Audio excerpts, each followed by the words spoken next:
10.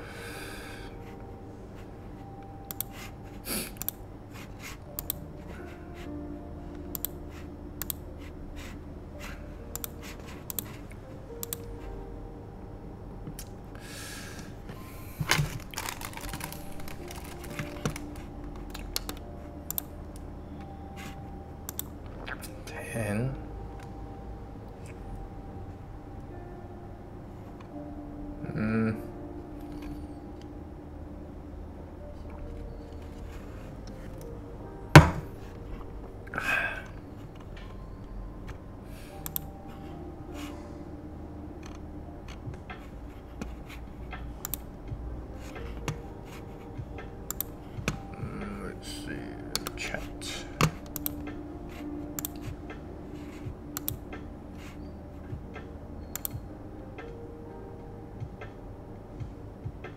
Hi, Rifleman.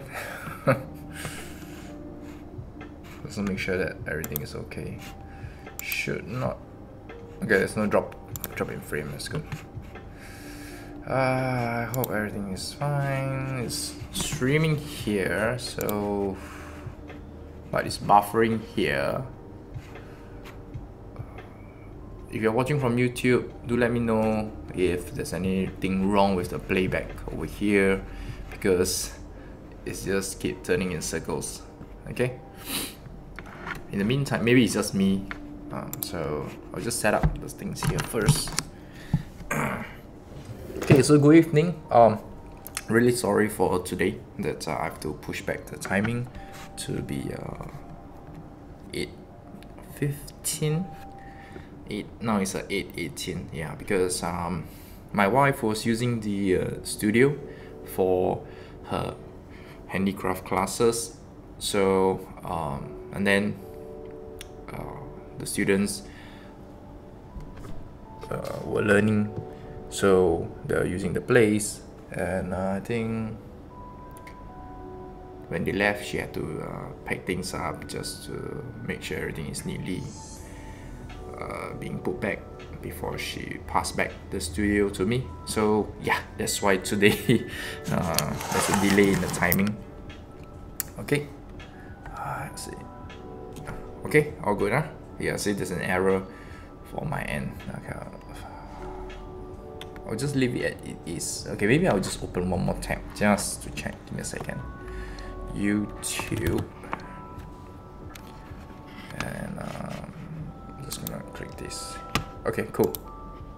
Just make sure that there's no audio and everything else. Okay, cool.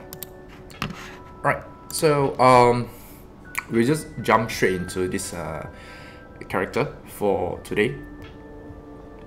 We'll be doing the coloring for today, which is on Tuesday we did the sketch and line art, and today is Thursday. We'll be doing the coloring for Miroku. If you don't know where this character is from Inuyasha. Yeah, I was just thinking where is it from. Okay, so my usual practice is I always keep. Oh wow, what's that?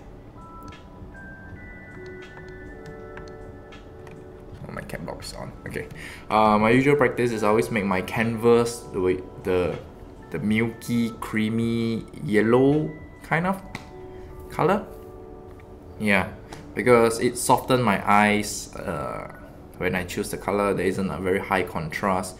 It's very soft, kind of like fluffy feeling. So it allows me to create. It allows me to make color palettes that are more softer. Yeah, that's the key thing that I want. I want my colors to feel soft because I can't make plushies. So I like my drawings to be something like a plushie, a bit softer. Okay, and of course, what I always do is I tend to make sure that my line art is of a darker color. So I keep pressing the wrong key. Okay, so wait a minute, it's a bit too dark, isn't it? Let me just lower down the volume. If not, I think I might just get a copyright strike. Just soft enough for me to hear and not loud enough for the mic to pick up, because the studio is really quiet. So yeah, it's really quiet. So I'm trying to have some music so I can pace myself and not just keep hearing myself talk. It's a bit weird. Not really used to it. Okay, so as you can see, the line art is a lot darker now. The main reason is, number one, I know that I'll be doing colored line art later on, so I'm not so worried about the dark line arts. Number two, I need a darker tone of line art, not to the black color, but just darker, so that my colors, I can have a different contrast. If you do realize, when you have very light colored line art, your colors tend to be lighter because you're just restricting yourself to choose even darker colors. And anything you color darker than your line art, the attention gets drawn to that particular area immediately. So we don't want that to happen. So by allowing ourselves to have a darker line art, we gives ourselves the space to play with more colors up here rather than restricting it to even further up if you are causing your line art to be of this brightness. Okay. Alright, so if I'm speaking too fast, any point of time you do not understand what am I talking about, like what was Gerald talking about, it's a bit too confusing, please type your question. I will go back to wherever your question is asking, and then I'll just redo that part when I read the comments. If not, I'll just keep carrying on and just talk at my own pace and create conversation in my own heat and questions as well. Okay. Alright, so Miroku, and there we go, let's begin. So coloring, the coloring pattern that I always choose is number 7, which is bright tone, mid tone, which is still in the high contrast area, and lastly the dark tone, which is the desaturated area. So I always have this number 7 rule as a guideline. Not every time I'll choose number 7 rule, but most of the time I'll be using this number 7. Highlights is on the desaturated area, the mid-tones are always in the saturated area, while the dark tones are again throwing back into the desaturated areas. Okay, so let's begin. Okay, I think the mic should not be picking up the background music now. Okay, so we're gonna apply this one.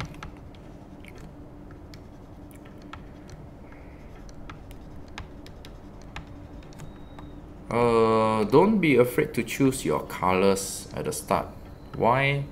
It's because later on when you start adding in more colors, you find that the colors at the start are not as saturated as it looks anymore. Yeah, so this is one key thing that I take away after multiple practice, and I realized that, like for instance, right now I'm applying the skin tone, and then later I'll be choosing this very red, very out of this world contrast for the skin tone. And before I start applying the hair, the costume colors and stuff, it will look as if this character is drunk or something like that, like, oh god, bruises on the face. But when I start applying the hair and the costume, everything just seems to be just dumbed down in contrast. But at first I also didn't understand what's happening, only to realize that colors are heavily affected by their surrounding colors. It could help it enhance, and it could actually reduce it saturation as well. Okay, so after applying that, we're not gonna put too much attention into the blending, but rather we want to block out as many colors as possible. And if you are new to digital painting, which I think my audience base should mainly be newcomers, because I'm after all doing chibi stuff, it's really the how to say, attracting the newcomers kind of art style, or attracting people who are really interested in digital art, who likes cute stuff. Yeah, usually are this kind. So if you are new to digital art and everything else, yeah, so yeah, I forgot what I want to say. Okay, never mind. Oh yeah. Okay, I remember what I want to say already. Okay, why got that dung dung dung dung sound? Crap. I have no idea what's wrong. Maybe let me just click some stuff just to get rid of that sound. Okay, I have no idea. Every time I press B, it just has the sound. Oh yeah, okay, I remember what I say. So if you're new to digital painting, and if you have been seeing tutorial books or maybe tutorial online, that they try to have this very three tones, like just now I mentioned. Okay, allow me to just do a sample. So let's say if this is a blue ball. Okay, I'm gonna put my brush to 100% for now. So let's say this is a blue ball. So this is a blue color. Yeah, I think I should just see some. Okay, can blue color, and then you have your mid tone, which is somewhat here. Okay, I'm just gonna put this on here. Okay, mid tone, which is something over here. And lastly, you have your dark tone, which is even lower. And for the ball, it's usually this area here, as well as maybe slightly even lower as well, something like that. Yeah. Okay. So this is the basic theory, which most books probably will teach you when you get into digital painting, and it's perfectly correct. Yeah. But I will like you to, if you are watching the stream, I want you to just have fun doing this. So while still sticking to these three, which is I'm not telling you to throw away your color palette or the way that you choose your colors, I want you to start adding in maybe the fourth or even until fifth. No, don't need to go until 6, 7, 8, 9, but try to get out from the comfort zone. I always tell you when you're watching on Tuesday and Thursday, these 2 days are the days that try to do something different from your usual routine. Try to just be a bit more playful when drawing, when coloring. So for today, if you're coloring, I want you to choose the fourth color, maybe just change away a little bit, and just go the horizontal way, and maybe just paint it here, which is the fourth color here. You can paint it here if you want to paint it up here, up to you. If you don't like this color, let me just grab another example. If you don't like this, which is the fourth color for the shadow or the darker tones, then why not try the fourth color for the highlight? Same thing, deviate away from the blue family, going to the I think this color is the turquoise or the light blue, which because I don't know the professional term, I just call it light blue. So this is the fourth color if you are going left to the brighter side, and you just put it up here. Okay, so I wish that you can actually just explore. We are not giving a grading here. We are not grading anyone, neither are you grading yourself, but rather just step out from the usual routine of color selection and give yourself the adventure of just putting this color. You might fail, or rather you will fail, but by failing you will know how to adjust or control your colors on your next attempt. But if you never try, you will never go beyond this 4th, 5th, 6th, 7th, 8th. I'll show you an example, like why am I so focused and why do I keep telling people to go beyond the standard colors. Okay, let's go Facebook and hope nothing weird pops out on my feed. Facebook. This is like a time bomb. Okay, can. Nothing weird's come up to my feed. Hi, res. I love this web, this page, I think. if you are a very young artist, probably you don't have Facebook, but the whole point is really look at paintings from maybe last time. I don't know what's it called, like classical paintings. Yeah, that's the word, classical paintings.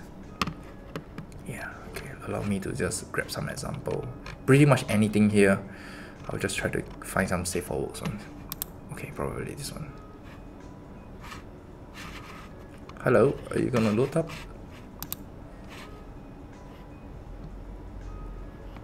Why you like more draw or paint? Oh, what? Actually both. I like to draw and paint more. The more I draw, I like to draw more, and I hate painting. And then I force myself to paint, and I found myself, the moment I can control my colors, I like to paint more. So as of now, I like doing both. Yeah. Oh no! Come on. Come on! I need this image. It's a perfect. Why is it not loading? Is my internet down? Please give me this reference. No, I don't have drop in frames. But why are you not loading up? See all. Come on, come on. Yeah, not. Okay, maybe I find someone. Oh, this is loading. Oh, it's just. Okay, never mind.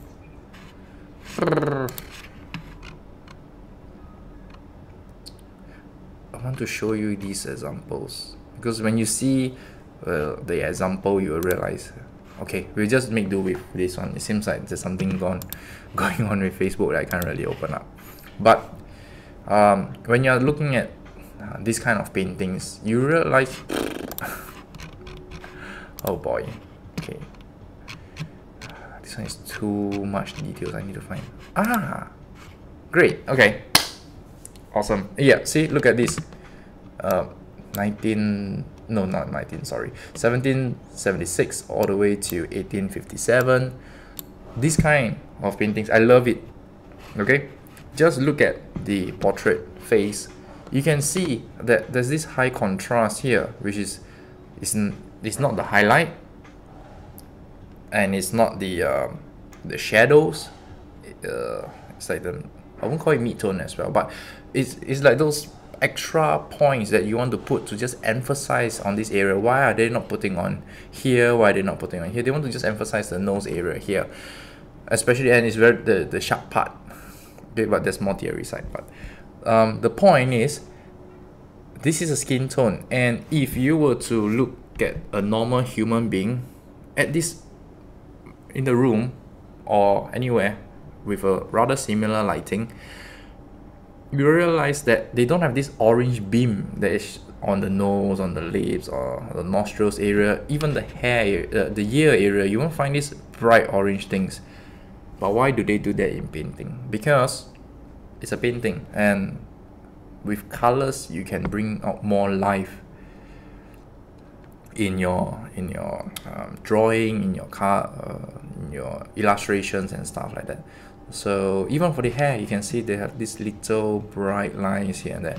So that's why I always like to see this kind of classical paintings, even if they are not famous. Like when I attend school, I don't think my lecturer got mention anything about this artist's name. I'm really just grabbing on of this Facebook group, and I always like to see these kind of colors, especially when I do not know how to choose colors. When I'm dealing with yellow or brown and I don't know, I always visit these kind of masterpieces, or rather just color palettes from during that era, and I get my answers immediately. Many ask, what do I look at? These are the stuff I look at when I'm trying to choose my color palette. I'm trying to understand, because I feel that it's very thick, you know, like it's just so tense, so filled with colors and all this knowledge that is inside this painting. So that's why when you are painting, I really hope that you could just try. The moment you try and the moment you hit, when I mean hit means for whatever reason you felt that your color combination is interesting to you, it's very addictive, and then you will not want to go back to the 3 colors. And when you hit 4, after a certain period of time, you will want to try to hit 5, and the moment you hit 5, you don't want to go back 4. So this is something that I want you to take away, especially for the Thursday classes, is that Monday to Sunday, except Thursday, you can do your usual color routine, 3 tones, 4 tones, whatever. You can use your swatches, just which is your fixed colors and everything else. But when you come to Thursday, try to introduce extra colors that you don't usually choose. You don't usually choose, because everyone has a fixed pattern. So on Thursday, choose colors that you know that you won't choose and put it into your painting. Don't care whether is it fail or whether is it a succeed, but just tell yourself, I'm going to try something new on Thursday, and before you know it, you will feel that your color library just increases unknowingly. Okay, so this is something I want you all to take away, especially just look at classical paintings. It's just so nice. Yeah, I cannot emphasize how much. Okay, yeah. Okay. Oh, okay. It's interesting that people are watching. Sometimes when I talk into painting and get very enthusiastic, then I might just lose myself inside. Yeah. Okay, let me just retract back, and let's continue painting. Alright, let's go back to the skin tone. So yeah, play with colors. Play. The more you play, the more you enjoy when you paint. I can tell you, it's really fun. I'm actually just like you, especially if you are not a digital artist or you are just starting out digital painting. I didn't really enjoy painting at first, because all my paintings doesn't look like the same standard as the artists that I idolize. So I keep bashing my own art that it doesn't look good. I will never paint properly, especially looking at those artists on Twitter. Oof. Yeah. I just felt very demoralized at the starting stage, but it was really those total strangers on the online platform. At the point of time was Twitch, I think. Yeah, I was streaming on Twitch, and the encouragement that I got from the Twitch viewers back then, they were like really enjoying seeing me painting. At the time I was using that three colors, which was really common, but in the eyes of the normal audience who are non-artists, they enjoyed seeing it. So with your encouragement, I continue on with my second piece, third piece, fourth piece, and before I know it, I hit my 100, and moving on, I just draw more and more. So same thing for you is whenever you paint, try to post it up online, go to a streaming platform and just stream, because if no one around you is encouraging you, I do hope that when you stream online or when you post online, someone appreciates your work, and through this kind of you know, sometimes strangers, when they say things, it's not the negative stuff but the positive stuff, but when strangers encourage you, you feel that, wow, damn, the kind of gratitude you have will actually push you to just continue your next piece. So this is why I'm so hard on asking you to, no matter what you draw, post. Your mom, your dad, even your siblings, if they are encouraging you, sometimes it's just like you feel that it's just really, they're just saying out just to make you feel better. But if a stranger can encourage you, the power is much higher. Okay, so right now his face look very bright. It's like bruises. He got hit, he got like drunk, but we're gonna leave it as is now. Later on, then we'll just add more colors. Then we're gonna move on to the hair. I think he's having dark hair, so dark color hair. So we're gonna use the line art and just bump it up slightly, and then we'll just start with a gray one first. Later on we will fix it up. Yeah. Okay, then you're gonna go down here, then we're gonna start painting.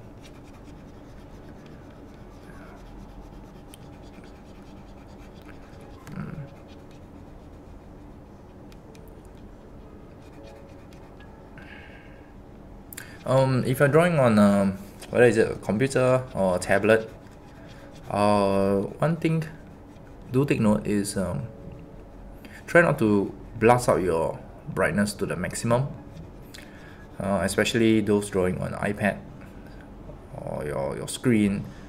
Try to turn on your lights in your room. If you have a table lamp, turn it on. Don't draw in total darkness, because if you draw in total darkness, your eyes is trying to adapt to the very bright screen, and somehow it will cause you to choose even high contrast drawing, and when you post it up and you view through other platforms like a phone or your friend's phone, you find that it's a bit too bright and stuff, because you were drawing in darkness, so you tend to use colors that are very high contrast, because your screen is too bright already, so you need a higher contrast to bring out that eye triggering effect. So try to turn on the lights, just even out the brightness from your screen to your surroundings. And that's why I don't use white background, because it's always high contrast. Then I need to use even higher contrast things, so this is something to take note of. Okay, so we have the gray color. Although it's different, that's where we start adding in the other colors. Then I'm just gonna do this one here.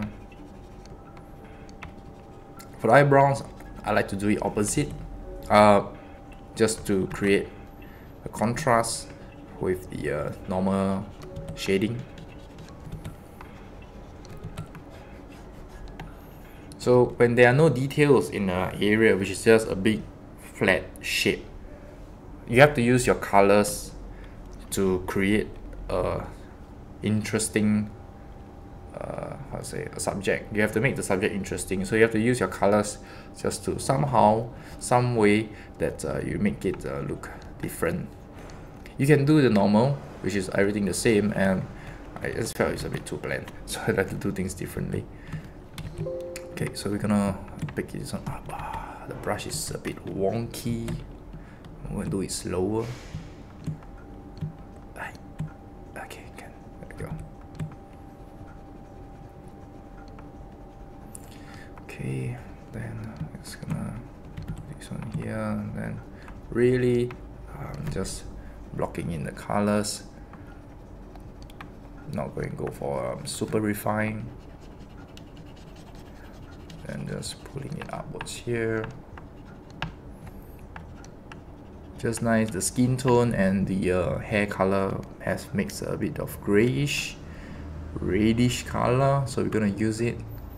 So this is what I meant by accident colors, that colors I didn't plan for, and I think if it looks good, then I'll just apply it somewhere random throughout.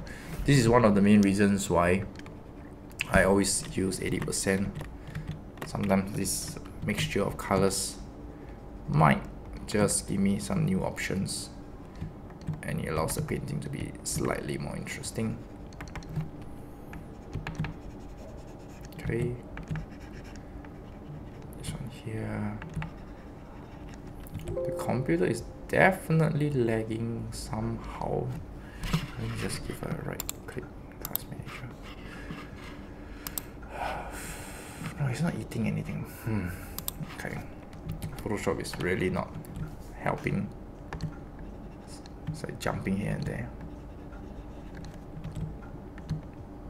Yeah, and the brush sensitivity is like really bad, so I just keep turning on and off. We'll just give it a shot. This one, Skype. Since when did I install Skype? Okay, let's continue. Much better. Okay. here.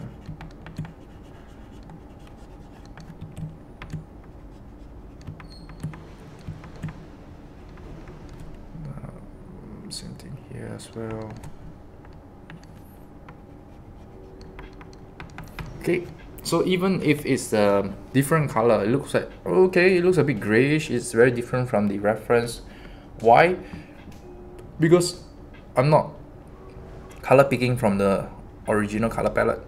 I know this is my darkest color, so long I won't go beyond this will be the darkest color, and pretty much if it's a dark color, we hit it, that's it.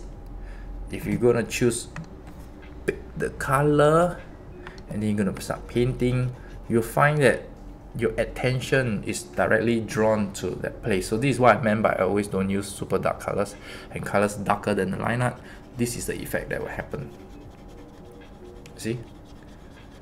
It somehow just tips the entire drawing totally. So that's why I always refrain from drawing, refrain from color picking. This is the main reason. And why did I make the line art darker than when I'm sketching? Is because I do not want my colors to be darker than the line art. Okay. Now we're gonna move on to the clothes, which have a tint of purple and blue. So we're gonna choose somewhat here, going to the blue zone slightly, and let's see. Okay, looking good. Same thing. I'm just gonna apply first. Then I always tend to tackle the areas that are not the key colors first. Same thing like last week, the Arc Knight character, the Siobi, which was her key color was yellow. For Miroku, his key color will be purple.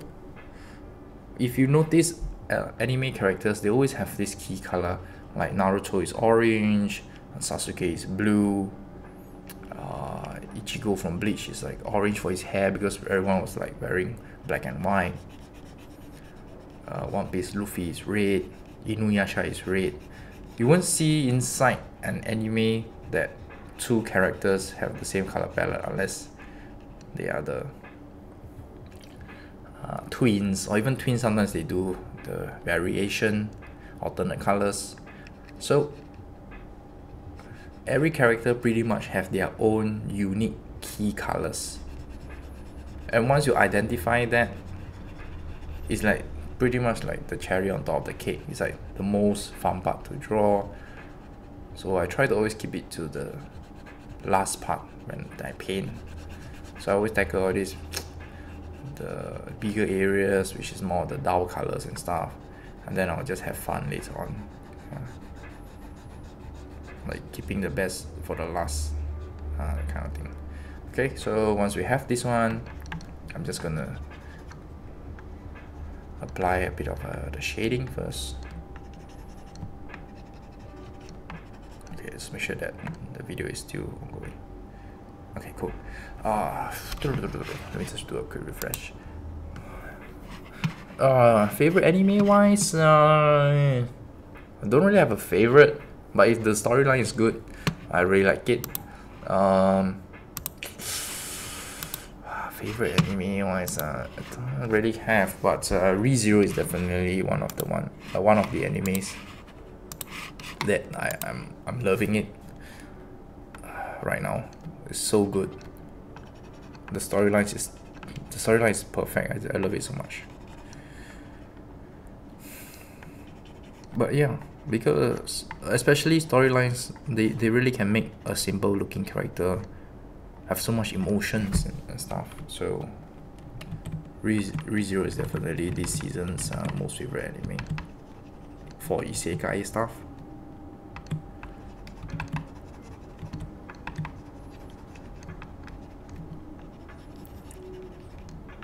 Okay, and now we're just gonna slightly blend it first.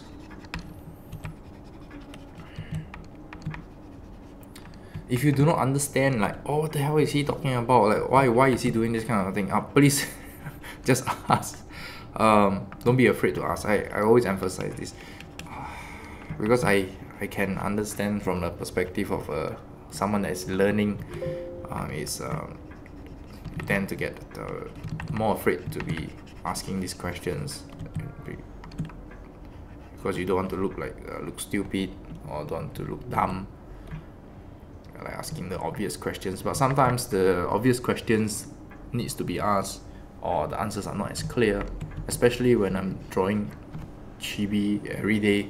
Something to me are very natural, like I do it naturally without really explaining why.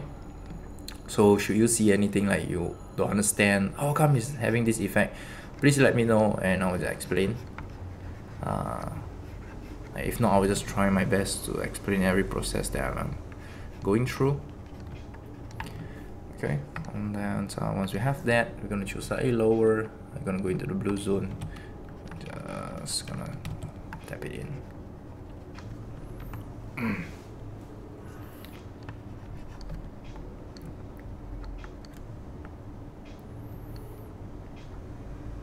And again, I've been drawing for quite a while, so if you are not on the same pace as me, if you're like using Miroku as a reference as well, just to learn, and somehow you're still doing your line art, enjoy the line art. If you're just started on the face, enjoy the painting of the face. We are not competing with anyone, and most importantly, you're not competing with me, I'm not competing with you. It's really learning at your own pace and absorbing as much as possible. There's no point in using the same colors that I pick when you don't understand what's going on. So there's no comparison, there's no competition, it's really just enjoying. I must emphasize this every lesson. Yeah, so enjoy the painting process, enjoy the process of creating something that you really enjoy, because once you finish painting, that's it, this drawing is done, and then you move on to the next one. So the time that you really can enjoy is the painting part. Don't rush. Yeah. Okay, I know it sounds very obvious and like everyone is saying this kind of thing, but when you are the one executing it, somehow somewhere you realize that you're rushing some stuff. So I don't want you to do that now. Okay, and then okay, we're gonna put in some highlight. I'm gonna use a tint of blue as a highlight, just to pump up more details. I'm just gonna put it at random places now. Later on we just recontrol it back. Okay, now we're gonna go in and attack the purple. Purple, this is not the purple that we want. Maybe something like this. Okay, can. So I'm just gonna lay it out first.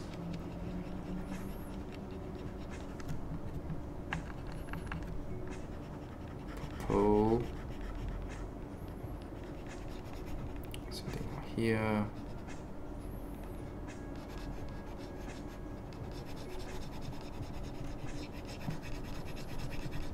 Going downwards.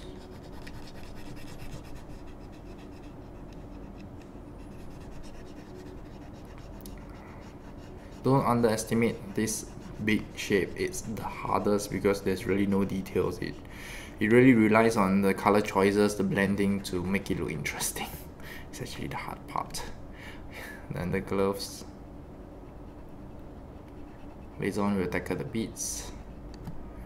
Over here I think I'll just paint it purple. Oops, the finger. Not the finger. Actually he doesn't have a glove here because it's to seal his hand. So I think I should take away the line. And then let's go and paint the hand properly first. Okay.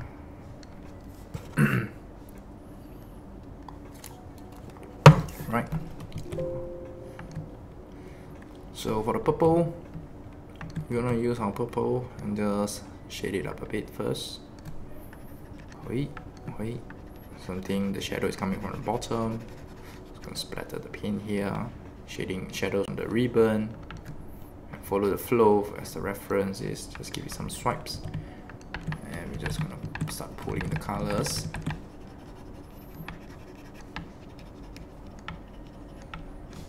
We're gonna start pulling these colors here as well.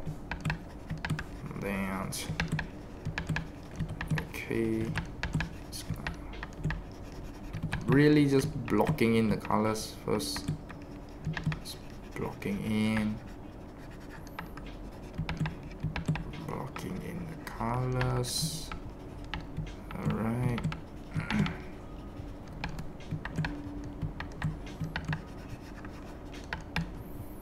Okay, and then click it again, moving downwards, going a bit to the blue zone.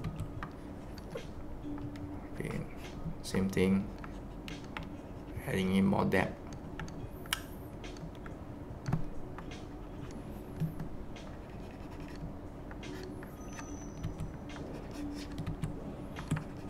Pulling big shapes just to make it look interesting.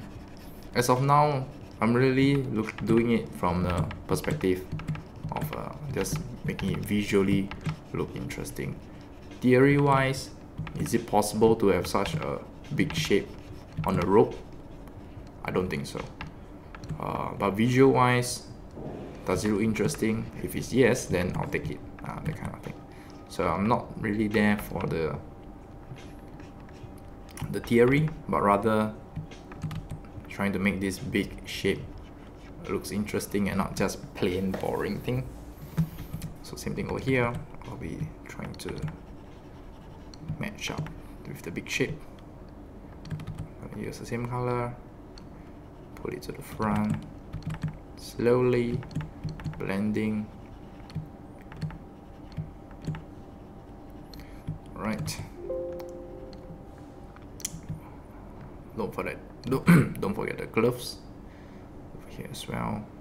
Apply some shadings. The brush is again becoming wonky. I don't think it's a tablet issue, but I just felt in general, because when I was using the mouse as well, it's like my PC is really somehow, not sure why, it's conflicting with the Photoshop.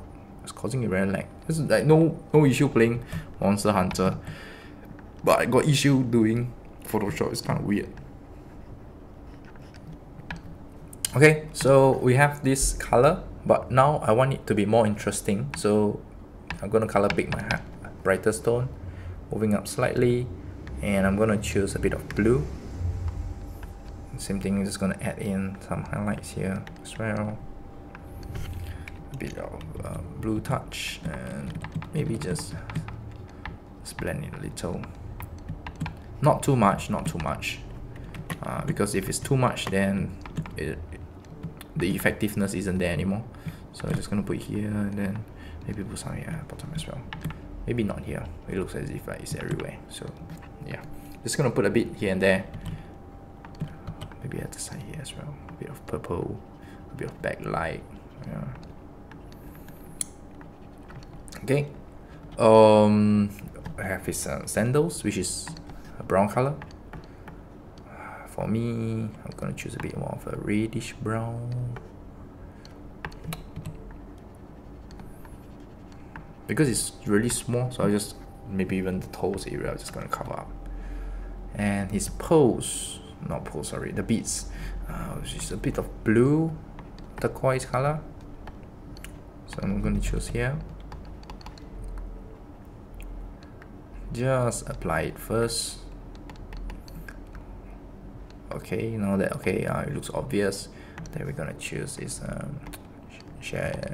darker color and just apply it again.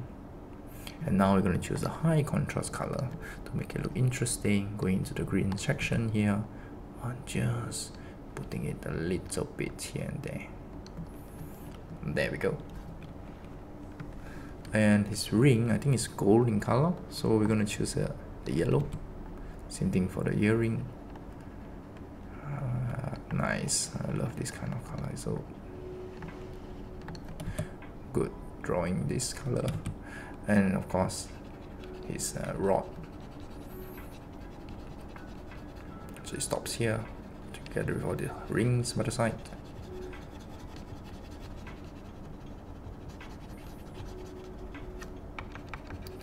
Okay, and then I'm gonna choose orange. I usually like to move down the slider and just pick the darker tones.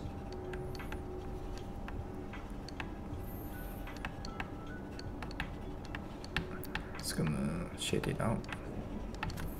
Same thing here, putting it slightly.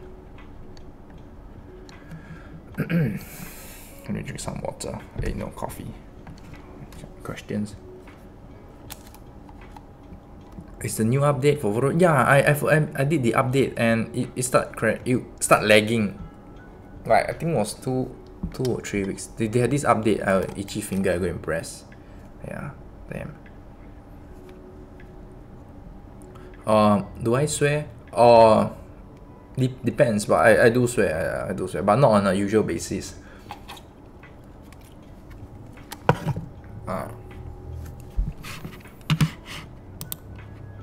Okay, no question here.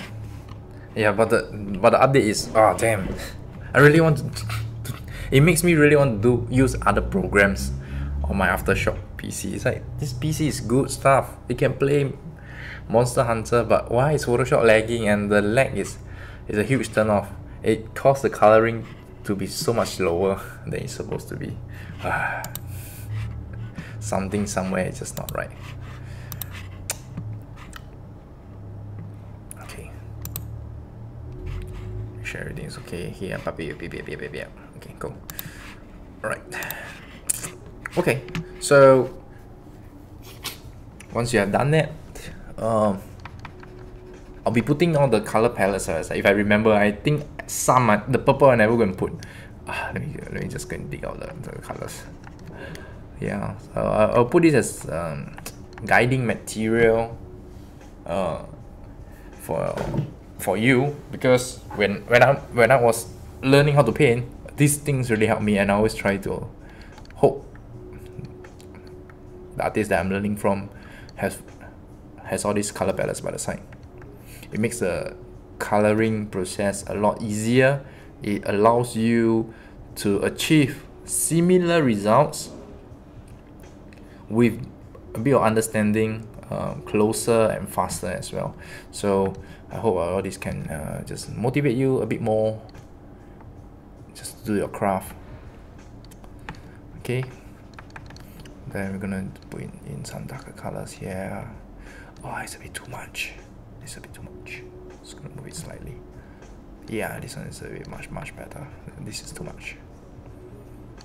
The moment when I apply a color and immediately I feel that it's snatching the attention from the entire drawing, especially if it's not a key feature,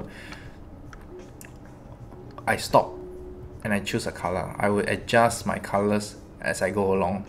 You can see that my swatches are there. These things, it's really for me to normalize my chibis from the current one and my next one, my future one, and whatever, just to normalize the lineup. Like, like a starting point where all the racers, the runners, they always start on the same starting line. Yes, it's just a starting line for me when I do all my chibis, and then from then on, it's really up to each chibi, reference their color palette, my current emotion, my computer screen, my tablet condition, and everything else, and it just takes it from there on.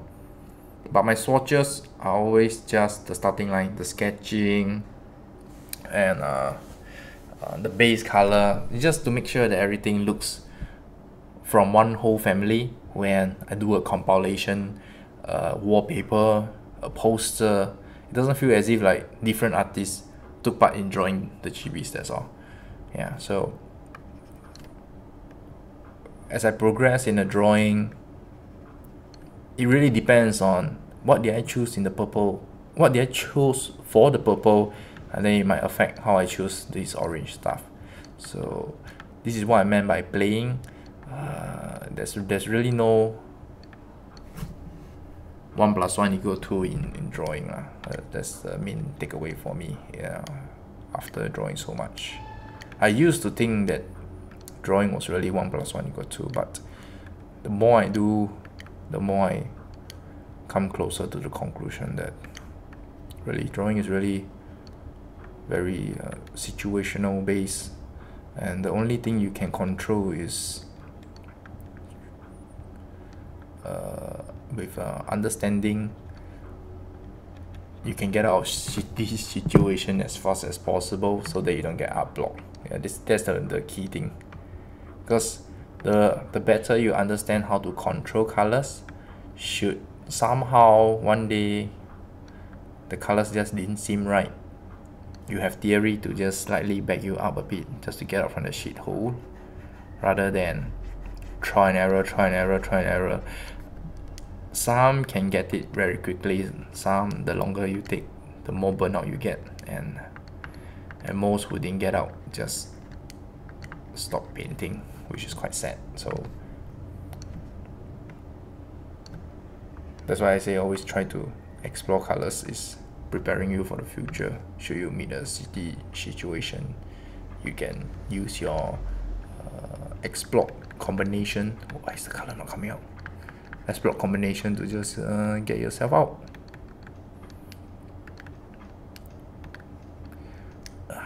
Color picker. Hey.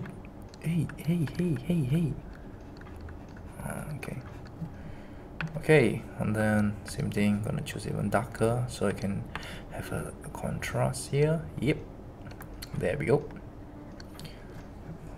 Then I'm gonna put some orange, this is the mid-tone, just on the rock.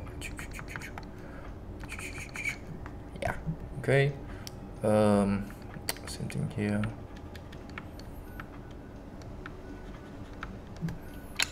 The rock doesn't seem to have enough contrast, so I'm gonna just choose something even darker,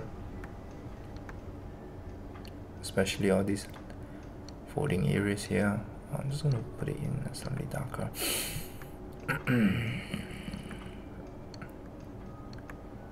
Then going down, painting, same thing for the other side.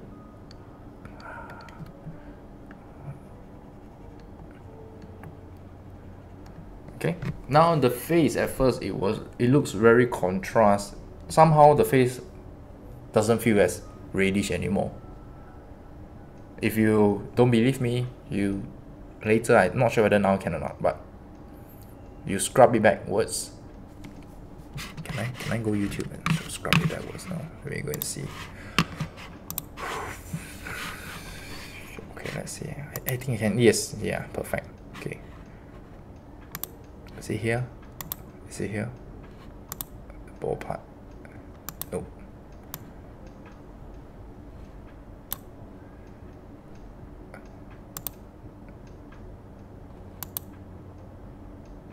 Okay, just before the hair. Yeah. So if you see now, when we were just painting the face area, you can see like, oh, there's some blushes around the eyes area, the necks look a bit reddish and stuff. Then all of a sudden, after you start painting the rest of the parts, the face doesn't look as reddish anymore. The contrast isn't as high as previously when you did nothing. This is the main thing I want you to witness, is colors actually will affect one another, which is very true. So sometimes if things doesn't look right to you, maybe it's not your style, it's just the colors that you choose isn't harmonizing with each other, which is very important. Many artists, young artists, doesn't understand this part. So you have to just try and error.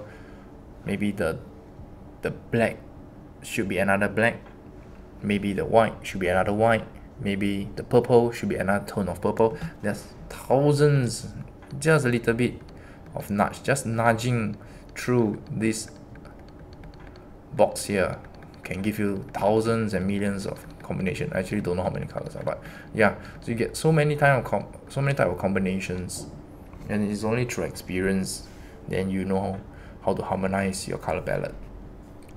Yeah, so now that it's not as high contrast, the shadows level isn't there. Now I'm gonna just bring it down slightly. Okay.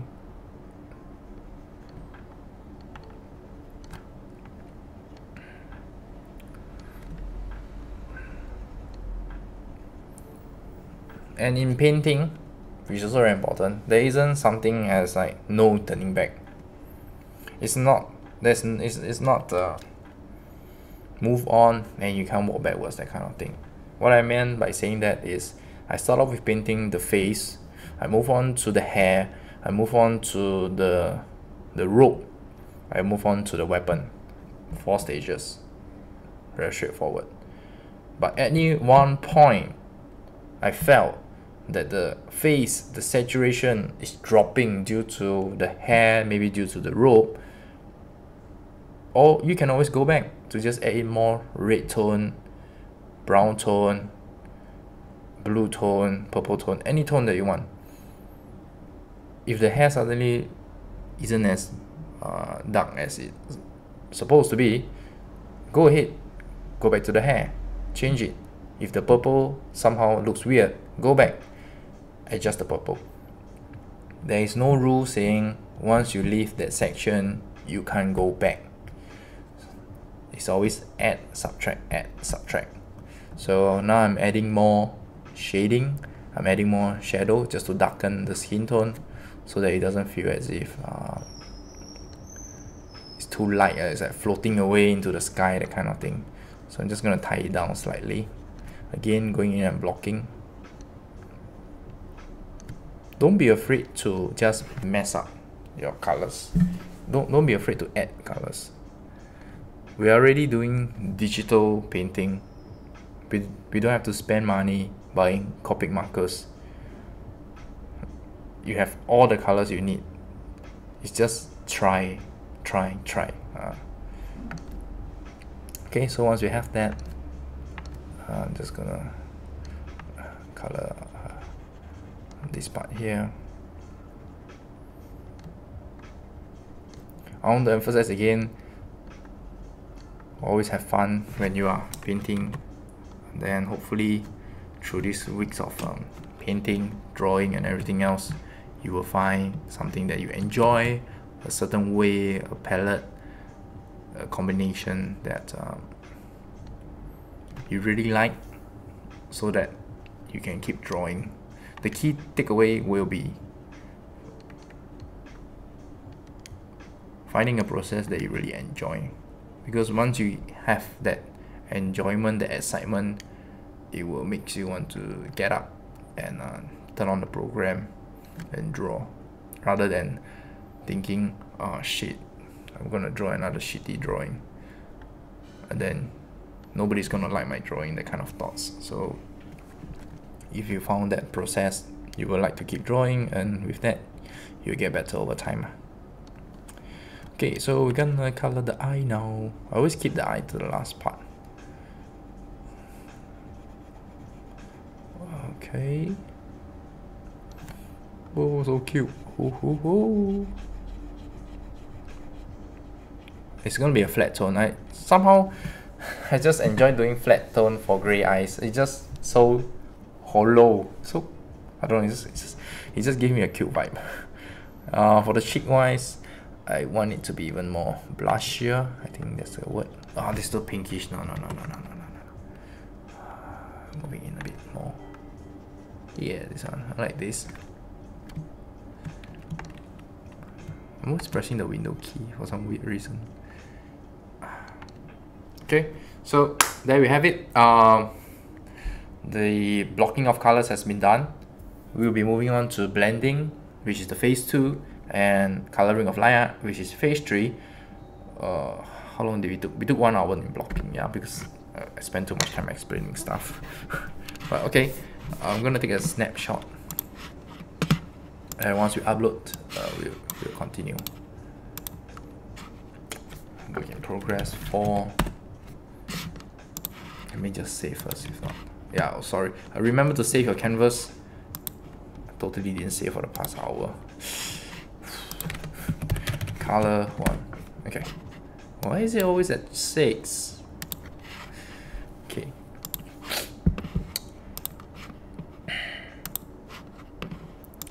Miroku, color. It's gonna give you a thumbs up. no questions here. I don't think there's any questions here as well. Okay, cool. Then we're just gonna upload this one. If you're struggling, whatever you're doing, you're on the right track. Okay, if you're struggling, pretty much you're on the right track. You should be struggling. If you're finding difficulty, oh wait, why is it? Oh, where are the images? Where are the images? What's with the network? It's a bit weird. Everything is just not loading. This is loading though. Okay, never mind. We'll just find.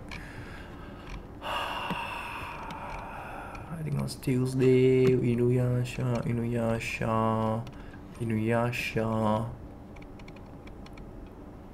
Okay, there we go.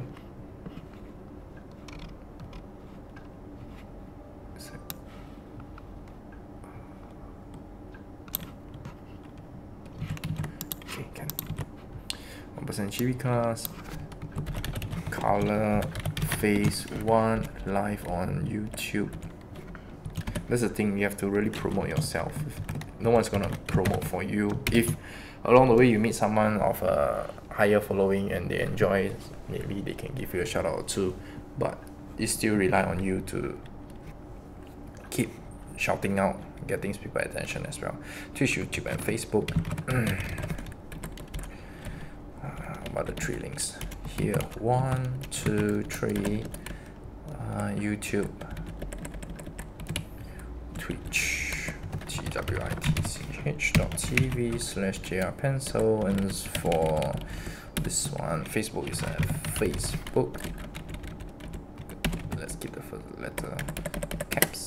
Facebook JrPencil page. Okay.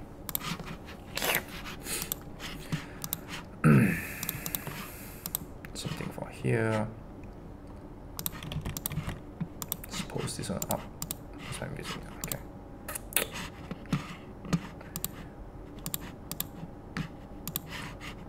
For this one, let's tweet it out with the images. I hope the images are there.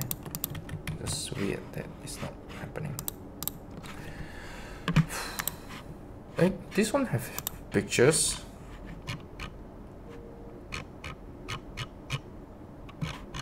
Home.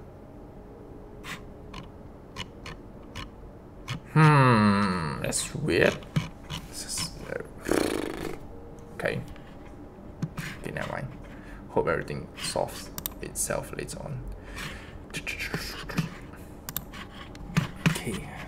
And I'm gonna go to the phone and put it up on Instagram.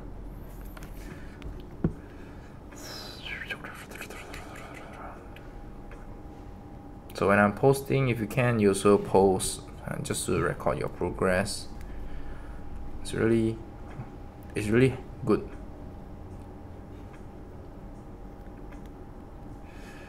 Wait. Just gonna copy the text. Which.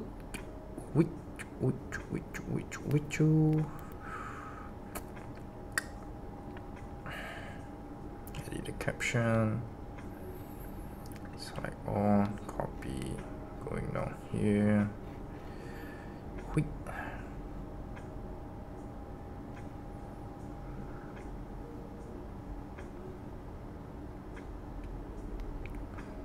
And then let's see.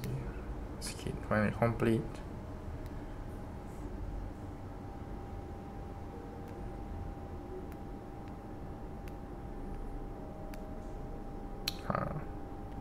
Wait.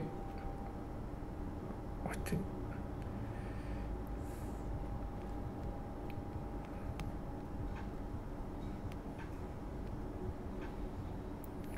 So, oh, okay. Oh, what is this? Okay,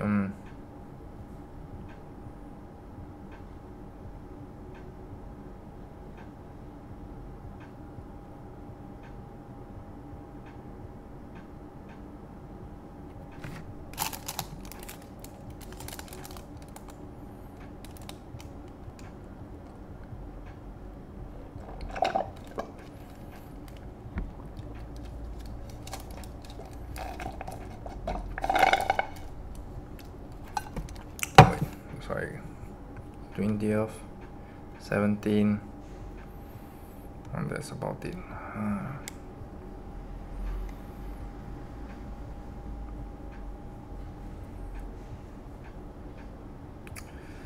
Damn, disappointment.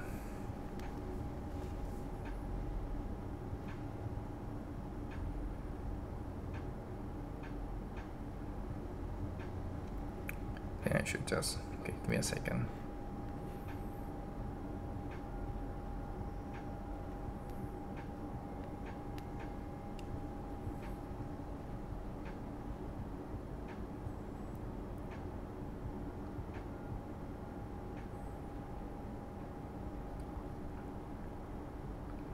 Yeah, there we go.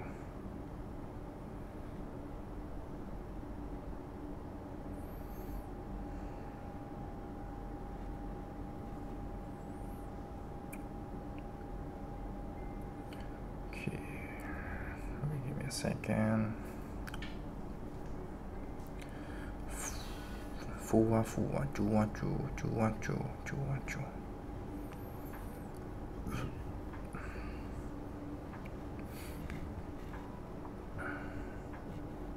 Oh yeah, I forgot to mention also, when you're coloring on Thursday, make sure one layer.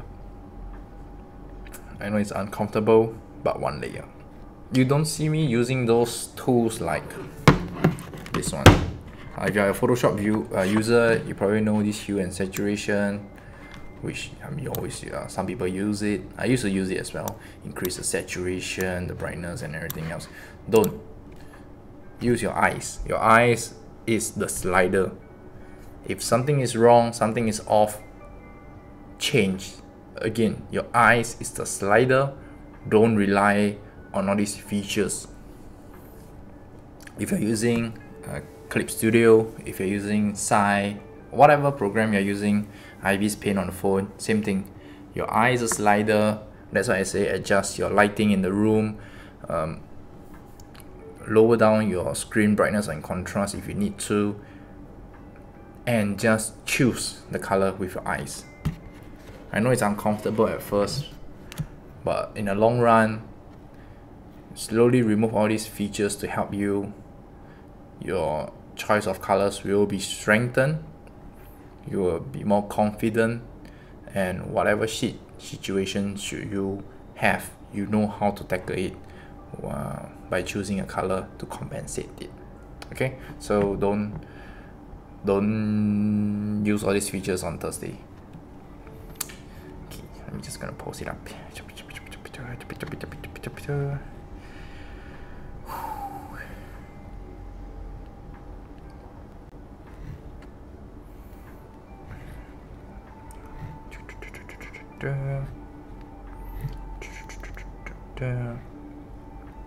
If I put on this smiley face, pew, pew, pew. Oops, wrong. Pew. Where's my fire emoji? My fire emoji disappear. Too long never use. Fire muscle.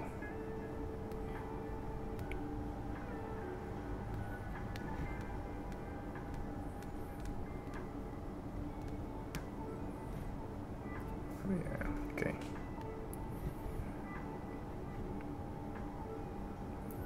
Share. Zoom, zoom, zoom, zoom, zoom, zoom.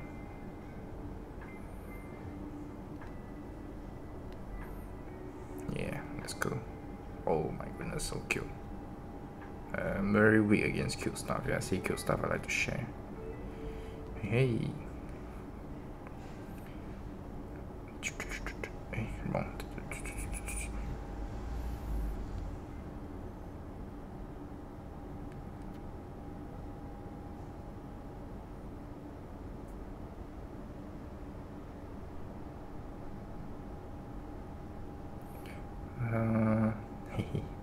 Ready?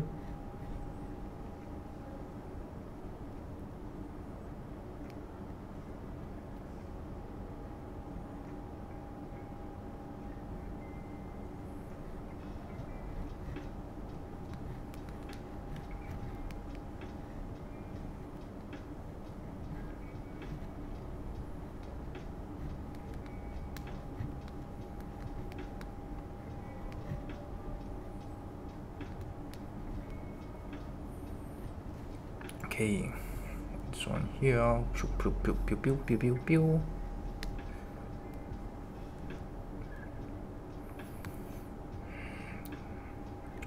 Okay, I think we should be okay. Obviously, let's see Twitter. The mobile Twitter is okay. Just that the computer one. Oh my god, what's this? Pew pew pew pew pew. Okay, great. Okay, so we're done with this. Check any questions. Okay, no questions here, no questions here. Okay, can. So we're gonna duplicate the layer, and then we're gonna go in and start blending.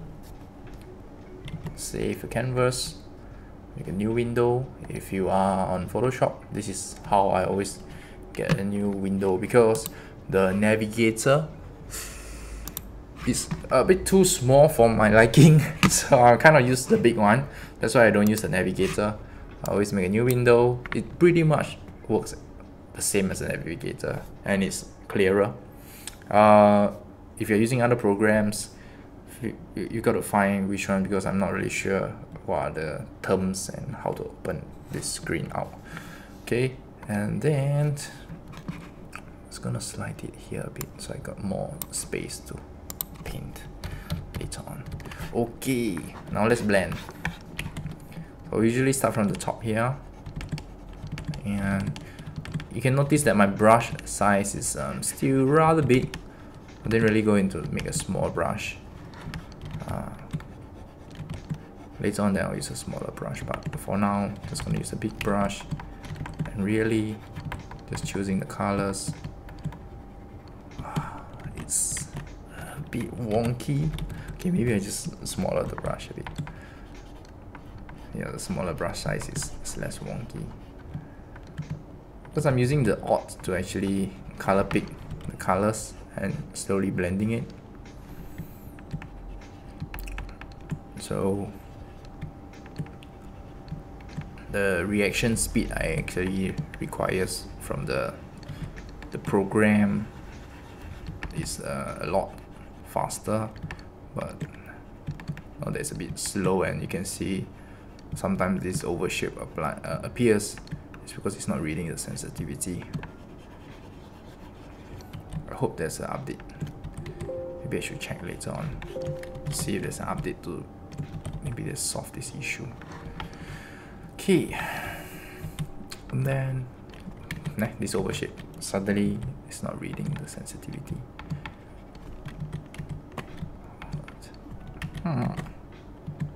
Try again. Okay.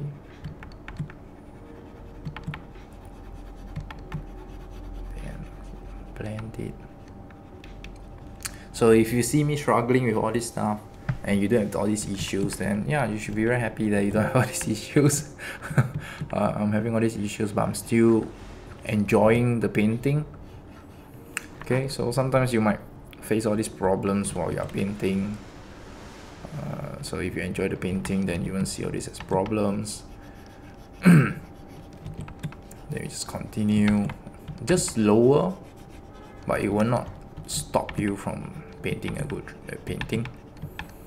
So I just need to do more times and maybe undo more times as compared to my usual computer. And I just need to slow down my pace a bit.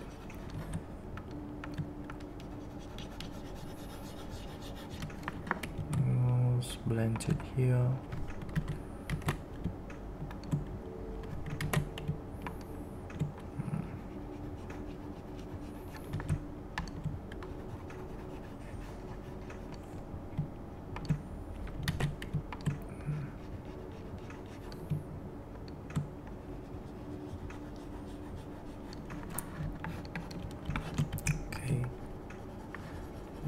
Here as well.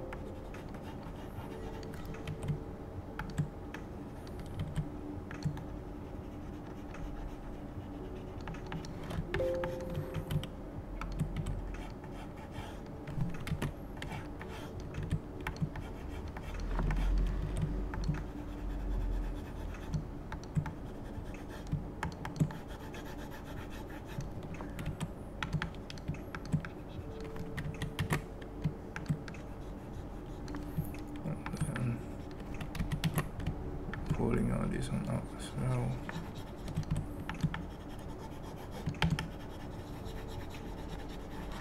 Just slowly blending all this stuff. All these shapes that was previously painted out, we just need to make sure that it just blends well. It doesn't look that harsh. Even if you want them to be that harsh, certain areas you make it soft, certain areas you make it harsh, so they create a contrast, and the painting will look nicer.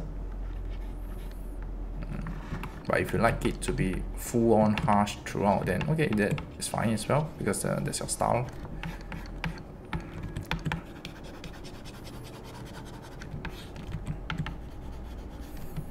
I think you can hear the mic picking out like literally scrubbing the tablet, like shisha shisha shisha sound. Here as well. Rotate the canvas because there's a big portion here.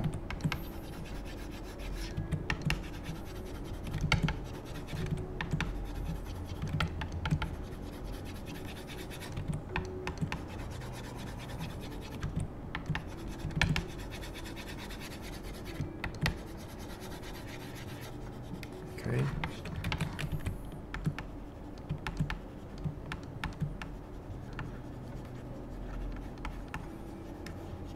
And slowly blend it up again. Again, if you're not at this current phase, you're still choosing your colors, you're still blocking out, maybe due to the character that you have chose is more complex. Don't rush, take your time, because phase 1, which is the blocking of colors, is the most important phase. So if I'm blending right now and you are not blending, don't rush, carry on at your own pace and block it out. Okay, it's very important, and I have to tell you, and although it's like common sense, but I have to remind you to just paint at your own pace and don't rush. A rush drawing will never be a good drawing, so just enjoy the process. Okay, alright, then just same thing over here. So you can see I think the random over is because they didn't register the odd, and I got a feeling why is it not registering is maybe I'm using a wireless keyboard and the battery is a bit weak. Tomorrow I need to go and get the battery. The transmission is a bit weak on my keyboard. Oof. Okay, so over here, a bit too blend, draw some lines inside. Blending of face, oops.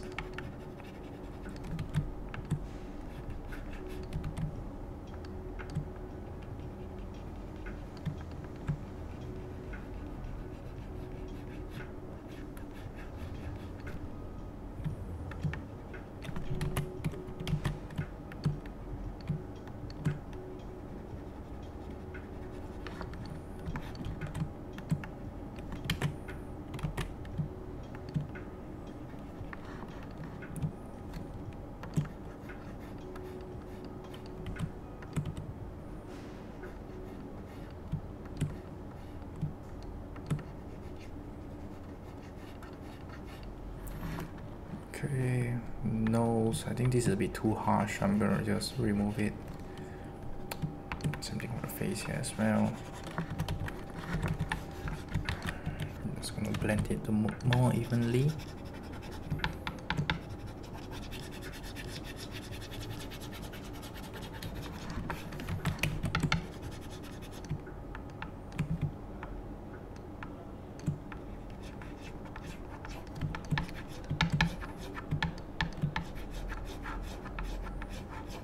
You remember to save your file? Oops.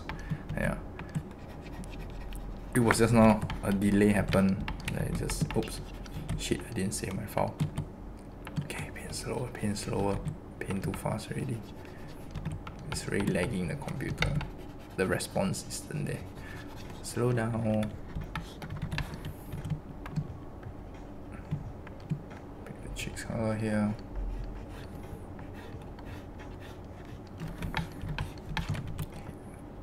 Here as well. Upwards.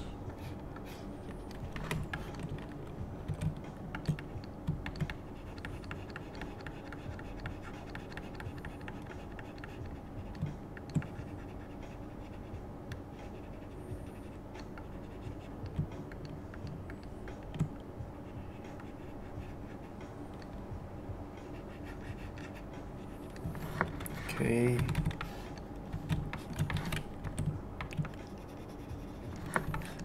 And then, oh.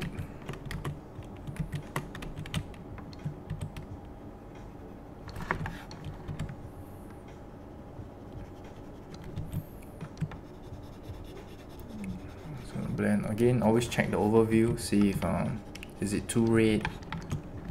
Is it too dark? Is it too bright? Always checking.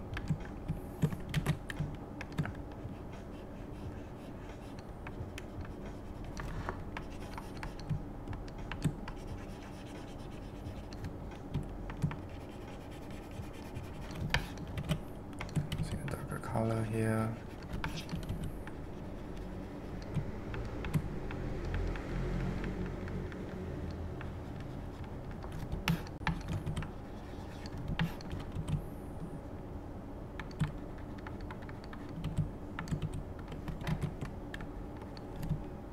Choose a darker color as well.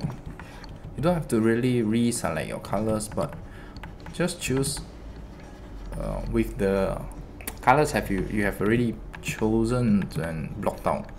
Just play with the colors, and if you have blocked it properly, you should have sufficient colors to just play around when painting.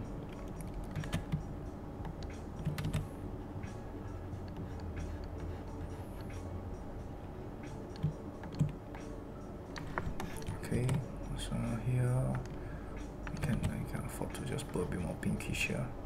Oh, it looks like he got red eyes. Okay, never mind. Change. Just gonna make it white color because that's not what the effect. That's not the effect I want to achieve. So, maybe I'll just put it up here. Okay, try it. Nope. Color picker. Color picker. Okay. Just slightly. Okay, can. I think I can afford to make the mouth a bit more pinkish. Yeah. Okay, maybe not so much. Just gonna put a little bit here and slowly blend it down.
Do the earrings as well as this ponytail section.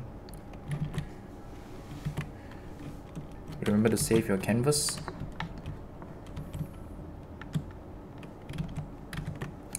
Let me just save this file because it's happening too frequently. I'm going to save this file and I'm just going to reset Photoshop. Poster, no, Miroku. Okay, please.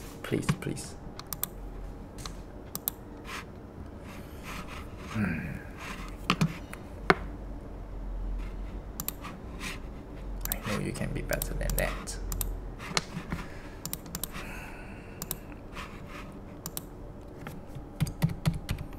Okay. Okay, much better. Much better. Okay, check if there's any questions. No questions here. Hi Rich, long time no see. Ice Ninja, hello. What are your thoughts on using hue and saturation at the end of the finishing look? Tend to end up adding it to make it more warm instead of leaving it as it is. Good question. Okay. For this, again, it's very personal preference. Some prefer to have a higher contrast. Some people, they want to add a gradient just to normalize the colors, look as if it's from the same universe. That's what I always want to say. You can. There is no wrong in doing it, and it's not a cheap shot. It is not a shortcut. It's skills. But for beginners, when they don't know how to choose colors and they rely on such features to normalize their colors to make it as if they belong in the same universe without proper understanding, then I would say no, don't use it. If you understand what you're doing, and with these features, it enhances. The key thing here is enhance your painting. By all means, do so. A lot of young artists, because like even for myself, I'll show you one example. I tend to play with this. I remember when I was a student, I was telling my schoolmate that I like the Windows version as compared to the Mac version of Photoshop. Why? Because I could do this, click there and just moving down the keyboard up and down, and it has this feature, and if it hits, I will just upload it. Till today, what does darker color means? What is lighten? What is green? What is color dodge? I do not understand. But some artists, they use color dodge, overlay, soft light, hard light to enhance the drawing. They know what they are doing. It's a good thing because it makes up the process, it creates certain effects. But if you're like me when I was a student, plainly relying on these features just to create an outstanding look without proper understanding, there isn't any purpose in painting. And sometimes if the color palette of the colors, the character is very different from one another, and should all these features doesn't hit, what are you gonna do about it? Are you gonna stop painting? Are you gonna choose another character and skip this character because none of these features works? So this is the main reason why I tell many people, especially the younger ones, not to use all these features, but really relying on your painting skills. Because I'm going to strip you all naked, not literally, but just take away all these bonus features and stuff, and really base off your understanding and really grilling you immediately as if you're riding a bicycle, the baby bicycle, and I just remove away the assist wheel. Okay, how far can you go before you fall? Okay, let's say today you can do 5 meter. I'm pretty sure the next drawing is 6 meter, 7 meter, 8 meter. And along the way, you can always add in all these features to enhance your drawing. By all means, do so. Yeah, so my take on using hue, saturation, color gradient, all these tools, you can use it, but only with understanding. If without understanding, then I'll tell you don't use it. Yeah, okay. But very good question, because this is always a topic when artists get together. It's really similar to the 1-layer painting, 200-layer painting. Oh, the 1-layer artist is better. The 200-layer one is more relying. There isn't really this kind of comparison. It's just personal preference. But at the end of the day, if you can achieve nice result with understanding, do whatever it takes. Yeah. We only have 24 hours. We need to make use of this time properly as well. So there's no right or wrong, so long you know what you're doing can already. Yep. But nice question. I really like this question a lot. Okay. No, nothing here. So we got 4. Okay, can. Okay, so let's continue. Let's get back to the work. Okay, so continue blending.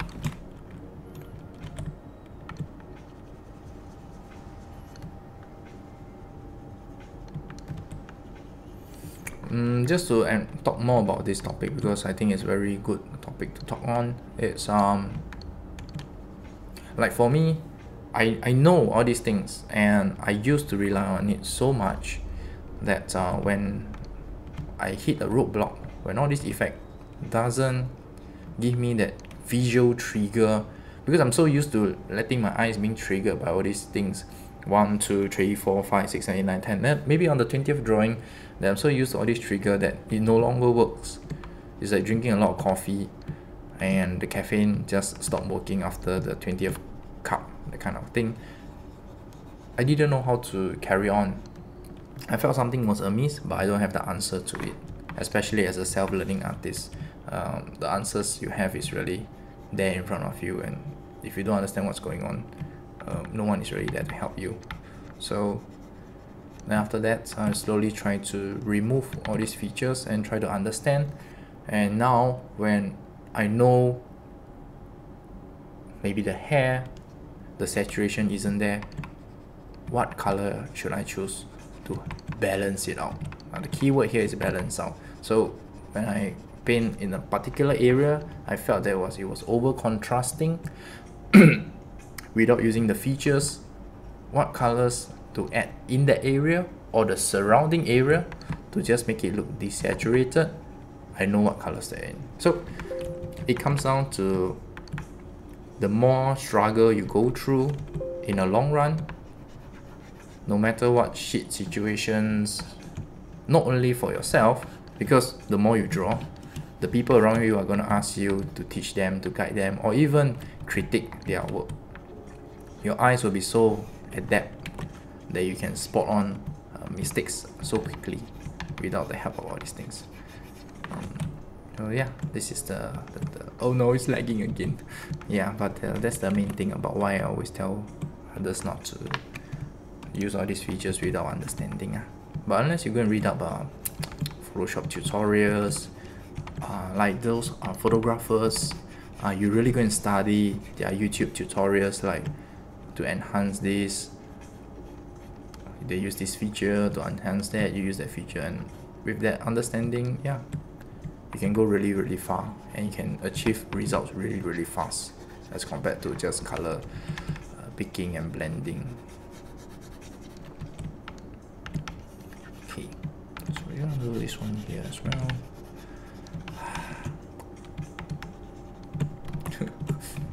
Photoshop so okay.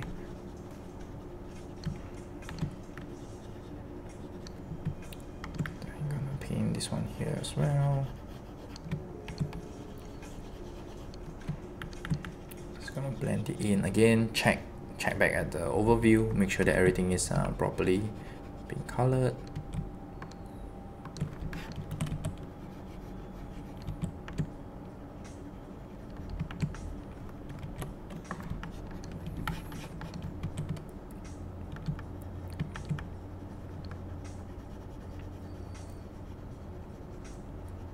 Same thing, reminder, save your file. Okay, save mine. So save your file, don't rush, not competing with me. So if you're not on the blending again, just take your time. If you just join the stream, YouTube, if you just join the stream on any platforms that is not YouTube, Twitch, Picasso, Trevo, I think that's the term, Facebook, I think Facebook cannot let you scrub the video immediately, but if you need to scrub through the video, head down to the youtube.com/grpencil. Then you can scrub through the video to the previous hour, how did I achieve this result, and then from there on you can take it from there. If not, you can wait until at the end of the session, and then you can scrub through the video on respective platform. I think Twitch also can, Twitch, Facebook, and YouTube. You can scrub through the video to just see how did I achieve these results and what was the blocking phase like early on.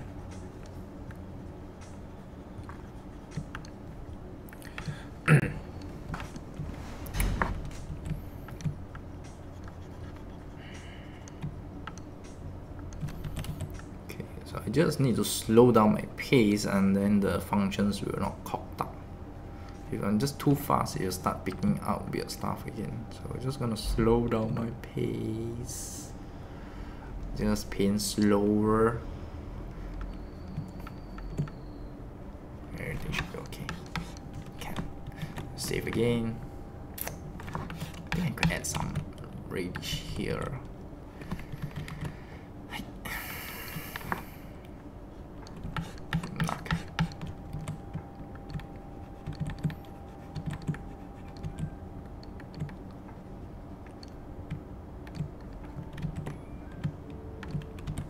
You can see that big oval shape. Let's carry on.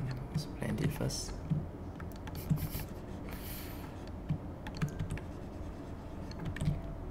I will insist on using this small little tablet, and I'll show you that with this small little tablet it's still doable, even if it's bugging out.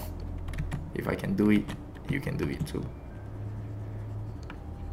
That's the whole main reason that I'm enjoying this, even though I'm meeting so many situations. It's like, if I can go through so much trouble and still paint, you really don't have any reason not to paint. I'm giving you no leeway. Okay. Again, start blending.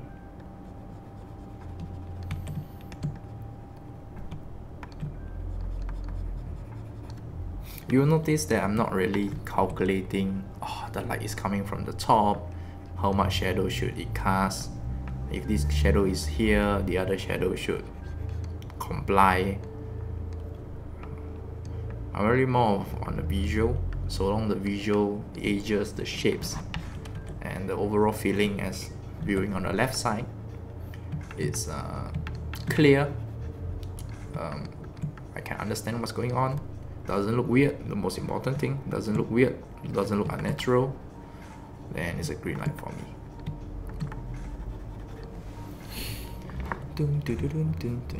Just gonna blend this one here.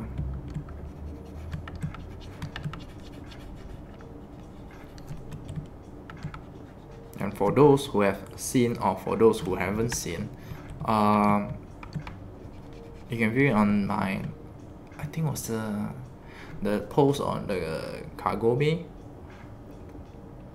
which is have the two comparison with the bowstring. So if you are painting or drawing right now and you really want to improve, I strongly suggest you to go and read up on the post there, right?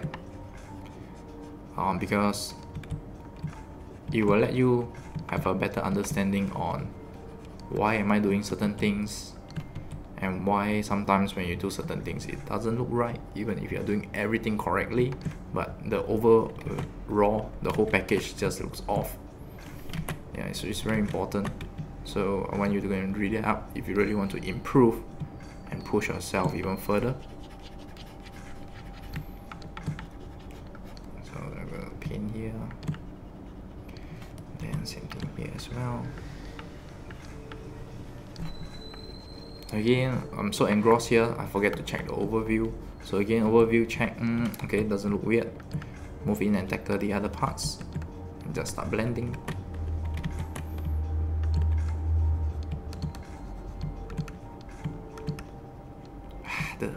The overshape is too much. I'll just make use of what I have.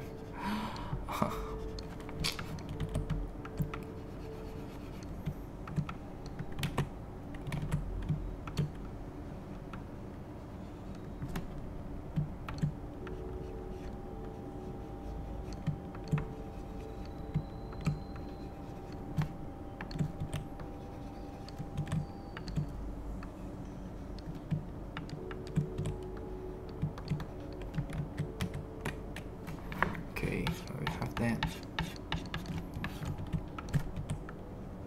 I'm just gonna paint it here.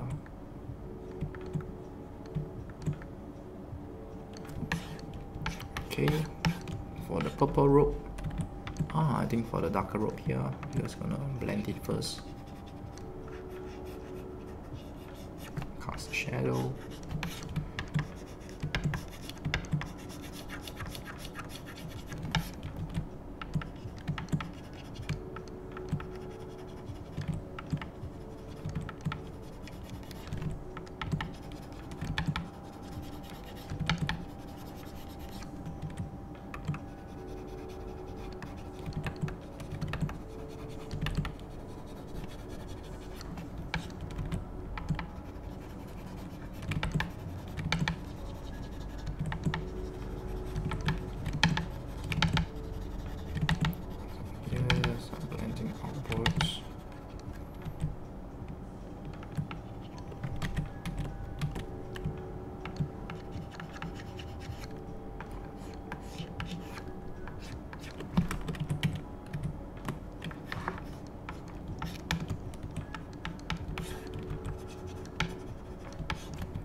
At least 50 times this overshape has appeared. But it's okay. It's okay. Tell yourself it's okay. No problem. Carry on. Okay. We're supposed to stop at 10:15. I don't think... I'm pretty confident that this painting is not done by 10:15. I talk too much. And the overshape is really slowing me down. But it's okay. I'll still continue. For those who can't watch that long, the video will be up for you to view, so don't worry. Just gonna blend here, pull the shape.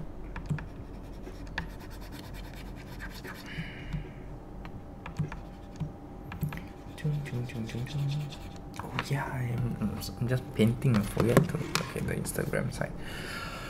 Whew.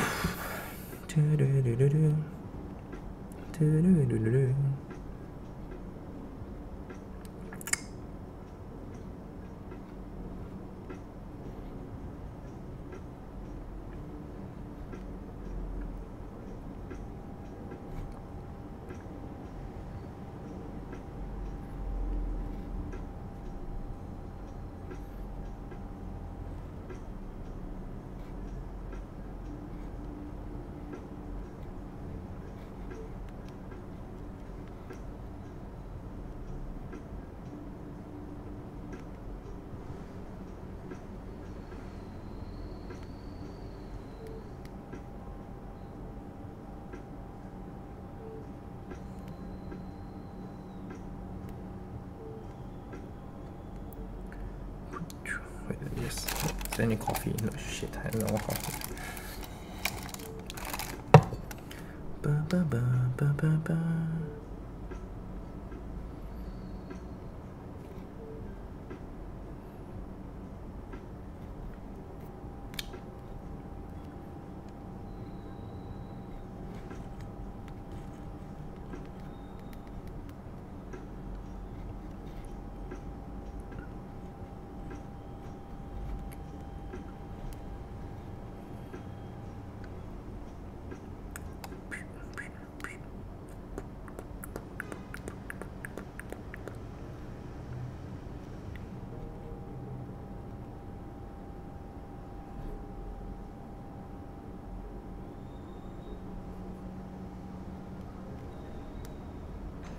Okay, I think I should be okay. Yeah, okay.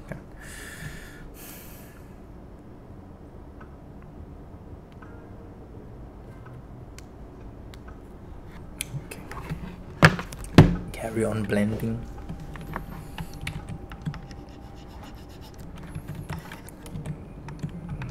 Slowly. Sometimes like it's a bit messy. Like, why is this purple suddenly popping out here? If it looks interesting, then I'll just leave it. But this definitely doesn't look interesting. It looks very messy. So I'm gonna blend it up.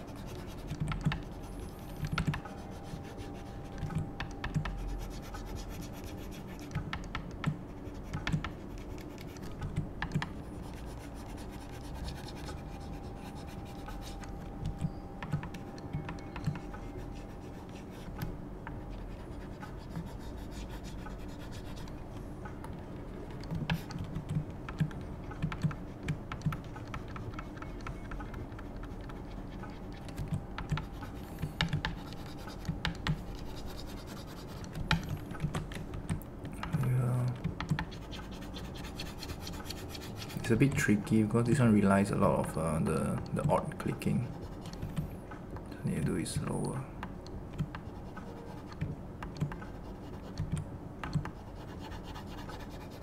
It's a bit harsh. Okay, now I'll just do it the other way. I'll use strokes to just cheat my way through.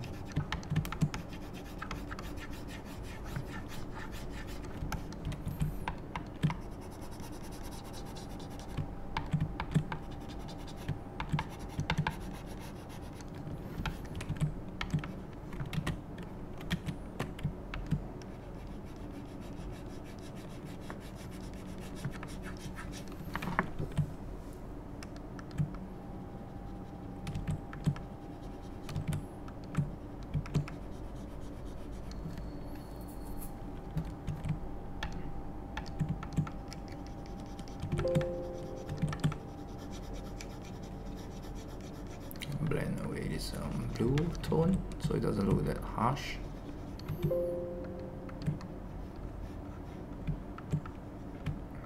Get the purple out here on a higher contrast. Get the blue tone, show there's some highlights up here. Just gonna blend the purple.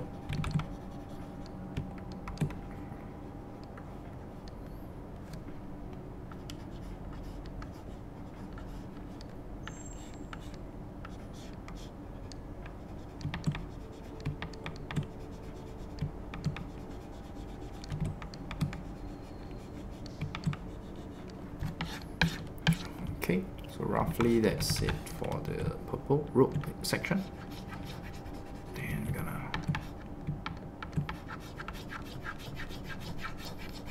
going in and tackle the big shapes here.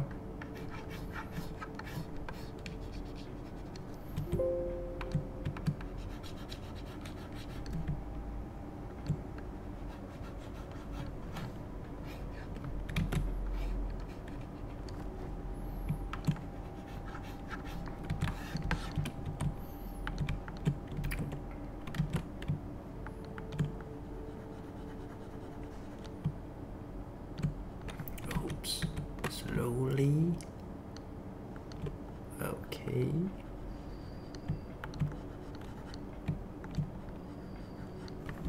Okay, there we go. Something for this area here. Okay, so all good. Okay. I think we're pretty much done with the blending. And now we're gonna move on to the line art. So we're gonna same thing. Take a screen cap, snipping tool. In case you're wondering, snipping tool is a built-in Windows 10 feature. So yeah, just use it. Oops. Hello, snipping tool. Close. I think it went to the other screen. What should I do? Okay, never mind. Task manager, snipping tool, and task. Save, make sure everything is okay. Snipping tool, new, grab it out. Okay, cool. Save as, work in progress 5.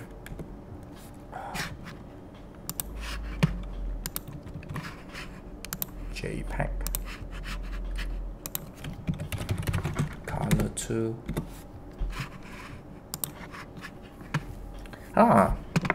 Let's look at Smiley. Okay. For Smiley, definitely you have been hitting the I'll be harsher, I'll be more straight to the point because I think it will benefit more if you're still watching here. So for Smiley, you have been, your line art is there, you hit it, you've done it. Oh wait, is this the blending one? This one looks blend. Okay, cool. Okay, I thought this was your final version. How does this? Okay. Yeah, you're definitely there. You're definitely improving as compared to your first one. Your colors are more harmonized now. The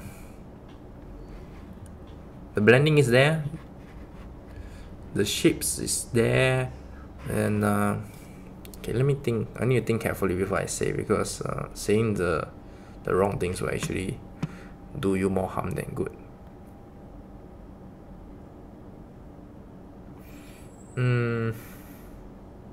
The next approach for you to advance, but it will depend on whether you want or not, is the coloring of line art, if you want to. If not, at this phase, consistently drawing more will improve naturally. There's really no need for like really telling you to add more things or reduce more things, because you have gotten the formula, you have understood what needs to be done. So by just repetitively doing it again and again, the way you draw lines will be smoother. You can see it's a bit wobbly down here, especially around the face area. So with consistent practice, I give or take maybe 1 month, 2 months down the road, you will see a significant improvement. So very well done, really nice. And if you have your first drawing, let me just go and search it up. I think your name is Smiley. Oh, wrong one. Let me see. Smiley, can you paste me your Instagram? Then I'll click here and open up. How do you know you have blended enough? It really relies on your experience. There isn't enough for blending, and the enough, I would say, is based on you, not anyone else, not your fans, not your friends. It's really you looking at your picture and you want to call it a day. You felt that I like it. Okay, that's enough. And then only by doing the second one, the third one, and fourth one, and looking back at your first one, then you know that it's not enough. What should I add more? It's only through practice then you really understand this enough. This word enough will come to you only with the knowledge and the consistent practice. Because if I tell you not enough, you need to add more, you will not understand, and I'm actually harming you, because at your current level, by telling you more details and knowledge, it will just make you more confused. And this is very little, not little as in like less, but little as in very dangerous. That little, that by telling you all this stuff, oh, the link not working. Okay, your handle. Okay, then your Insta handle. I will search up online. So by telling you to do more when you are not ready, it will make you lose yourself. Like many artists say, I lost myself, my style, somehow I just can't get it right. This kind of thing will surface. So it's very dangerous for me to tell you what is enough. Oops. Try. There we go. So if I were to, if I remember correctly,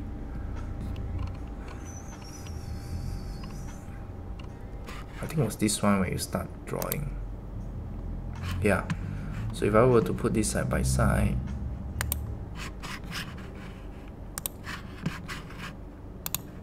I'm just gonna, I think I can't copy. Can I copy? No, I can't copy.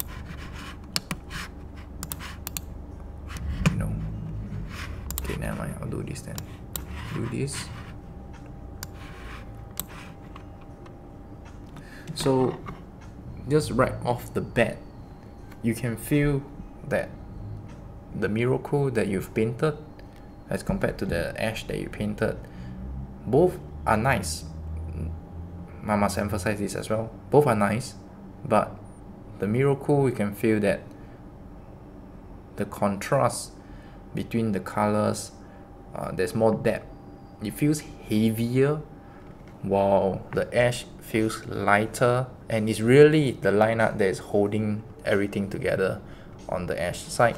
But the miracle, however, the colors, the choices are heavier, and it's really supporting the drawing, the painting, and together with the line art, it makes it feel more complex. And this is because of your mileage, because every day or every week I'm saying the same thing, and because you have been practicing, you put in the effort, you can see that your progress is there. Yes, miracle looks more how to say, the colors are more messy.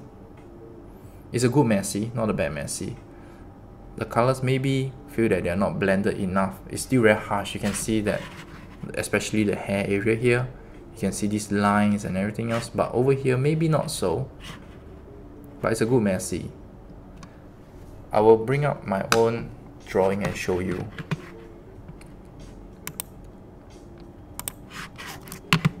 Give me a second. I want to show you this one, especially for Smiley. If you are also drawing, yeah, and then you want to really push yourself, you can also try it. But this is really targeting at Smiley, because I want to show you that you're on the right track.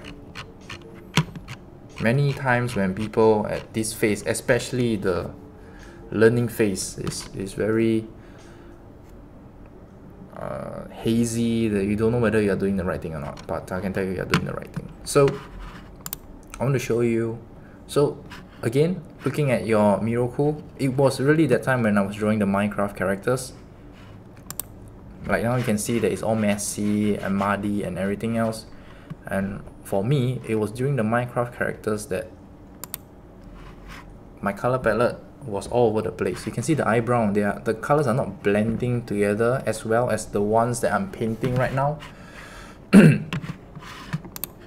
Like this one is very obvious, and then I'm gonna pull up the records on just to show you the contrast as compared to this one. Okay, so you can see that time was the arch erasure. The colors are not blending, they are not mixing, it's like really just splattering. Where's the blending? I don't know, but I felt something was right. Same thing for the redstone. The colors are really harsh, they're not blending, but I know that something is there. I need to practice more. So the entire Minecraft series was very blocky, even until when I continue going into the Valorant series, it was still very blocky. Continue, and when I hit the re-zero, somehow the colors start blending. So I want to tell you right now, especially for Smiley, you're on the right path. You have to go through this phase. You have to go through this messy phase. That's why I say it's a good messy, because the colors are right, but how much should you blend? Here's the key point. How well or how much should you blend? It's really through your practice. Don't give up. Tell yourself you're heading in the right direction. Your next one, the third one, the fourth one, the fifth one, even 100. I don't know how many, but I know that you will hit it if you continue to go through this path. So I hope this is something positive to you, like telling you that you're heading in the right direction and motivate you to continue painting. Huh? Whether you're painting chibi or painting a realistic proportions kind of character, it's the same. The theory is there, the formula is there. So long you keep doing, you'll get it right. Okay, so I'm just gonna close all this first. Close. Yeah, you see the point? Yeah, awesome. Yes, that's what I want you to see, because at that point of time, at the point of me, when I was painting Minecraft, I was very lost. I didn't know what I was doing. I know something was there. I know I hit something. I found something. It's like, you know, you found diamonds in Minecraft, but there's only one block, while other people are finding 6 blocks together. So I found one, and I know heading in this direction, I can find more. But I don't know where it was and when will I find it. But I just keep digging, and voila, I hit jackpot, which is the blending. So it will come naturally. There's no rush in this phase. But if let's say it takes 100 drawings to get it right, but you only draw it once a month, it will take you 100 months. But if it takes 100 drawing and you draw once a month, every day, 4 months, give or take, you'll reach there. But it definitely needs 100 drawing, for instance. So yeah, with the right amount of practice, you will hit it. But good job. I'm really proud of your progress. I really see, if you didn't know, we've been doing the lesson for about 1 month already. So I can see huge progress in your drawing. So keep it up. Really awesome stuff. Okay, so let me see. Let's see. Color. Yeah. Okay. 10. I'm supposed to upload now. Then I forget the point. What am I supposed to do?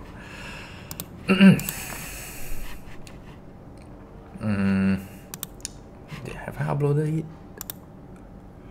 No, this is not the one. Okay, let's gonna grab this one here. Edit, copy, moving backwards. Okay.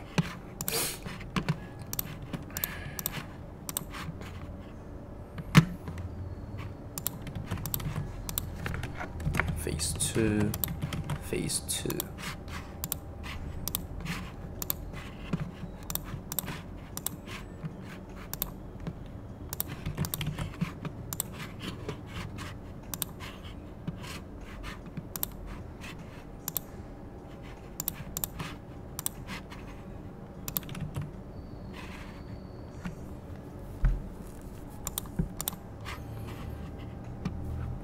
Okay, we got it there. I think on the Discord side of things, yeah, okay, I'm gonna throw up these 2 images as well. Color 2, work in progress 5. Remember to save your canvas.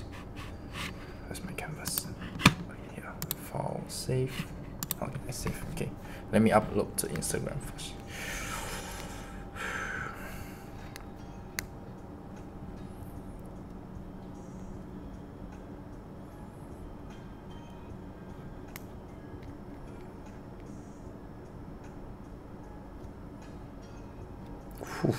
Damn.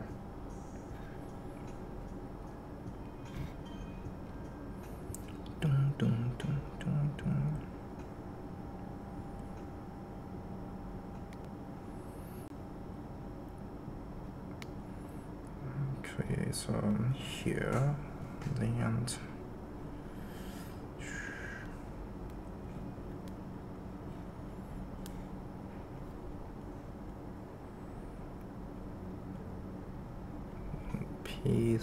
This is on phase 2.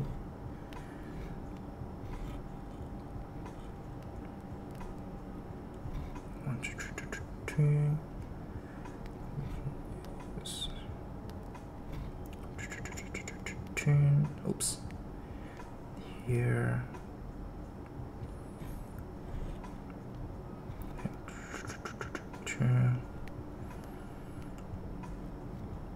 This. Then share. Okay,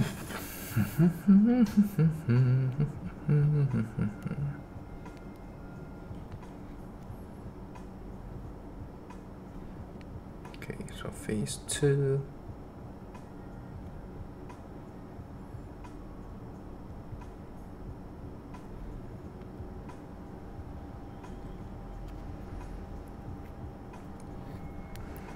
Okay, checking, make sure I never miss out anything.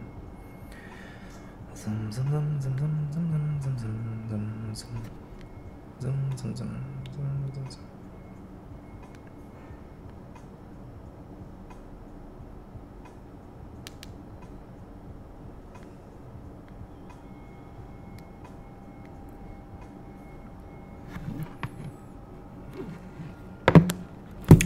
Okay. Any questions? Check. Restream here is no questions. Over here is okay. Good. Right. Now we're gonna move into color the line art, which is really the ending phase of the whole process. There's really no magic in painting. The only magic I would say is different characters with the different amount of complexity in the details.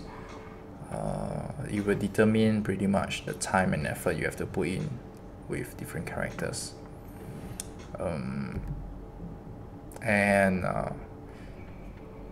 Fan art as compared to doing original pretty much is really the same. The only difference is when doing original you have to crack your head to come out from the concept phase, which we don't have the concept phase when doing fan art. You have to do the concept phase and then you move into start painting and drawing. Whereas in fan art, if you really want to be really good at fan art, you have to look at the character. If you don't understand the character, maybe you have to watch some clips from YouTube, some character introduction, and when you draw, add a bit of the attitude in characters, because in anime characters, every character have their own attitude and stuff like that. Whether it's cute stuff or just the props, just to hit the right details. There's some process in it that you have to consider that separates during original and fan art. And of course the complexity, which is the magic. Whether can you do it fast, do it slow, is it time consuming, is it not time consuming. Then after that, the whole process is all the same. You go through the sketch, line art phase 1 to phase 3, color phase 1 to phase 3, and this drawing is complete. To the normal viewers who are non-artists, it seems that the artists are sitting down here creating something. It's very boring. The whole process, a normal human will never sit down and see a whole drawing process, because it's just an image. It's just a JPEG. Let me just put it as bluntly as possible. It's just a JPEG. Maybe some don't even know what's a PNG, let alone PSD, AI file, and other stuff. So it's really just a JPEG. And every time when I do this kind of tutorial, I'm not looking at non-artists, and I'm not looking at artists. I'm looking at artists who are really trying to understand and really just trying to get ahead of their peers. Have the competitive edge. It's okay, it's healthy. Just to get ahead of their peers, trying to get ahead of themselves, just trying to push themselves to do even more. So that's why I name it the 1%. If you're really sitting down listening these 3 hours, maybe 4 hours on Tuesday and Thursday, I can tell you for sure you will improve. Even if you don't see yourself improving, you'll definitely improve. But again, there's no magic. You have to keep drawing and drawing. Okay, so and the best part is you actually really see improvement. Even if you didn't show me your first drawing just looking at your own drawings, you will naturally see there's a difference between the first week of drawing and then maybe the 4th week in. Or maybe you started only last week and this week you don't see. I can tell you for sure, if you continue, at least for the next 2 weeks, you will definitely see an improvement. Okay, so let's go in and draw all these lines. Okay, so for this hair, due to the line art is darker, it makes the hair look a bit grayish because you can see a comparison. Now, the key thing about colors is if you have a big contrast, people will immediately see a comparison, even to the non-artists and viewers. So what should you do? How do you make them feel that it's not as gray or lighter color? Because the reference, if I'm gonna pull it up, let's see here, the hair is significantly darker, which is more closer to the line art. Same for the rope as well, it's significantly darker. The color is closer to the line art as well. So how do you create such a balance? Well, you lighten the line art. It's that simple. It's just add and subtract. That's all. That's why I always say add and subtract, add and subtract. So go in here, we're gonna pick the darkest color for the hair, and we're just going to move it slightly darker. Now look carefully. If I were to pick the line art, you can see there's a drop. It's somewhat here, it drops here. So now I'm going to pick the darker color of the hair, not the line art, just within the hair, and I'm just going to move it down 1 notch here. You can see it's not as dark as the line art, but later I'll show you the difference. So we're going to start coloring the line art now. Some ask why I'm not locking the transparency while doing this. If you can, please do so. You're gonna save you so much time. For me, I don't know why, it just doesn't feel natural to me when I lock the transparency, so I had to go through the hard route. Pretty much very similar to the clicking of alternate multiple times just to blend. I guess I'm stuck with this kind of hard way of painting, I guess. So I'm gonna soften that line art now.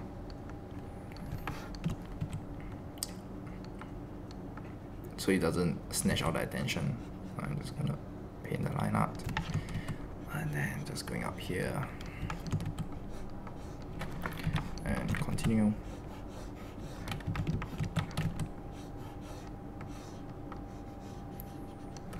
And just gonna soften it up a little more.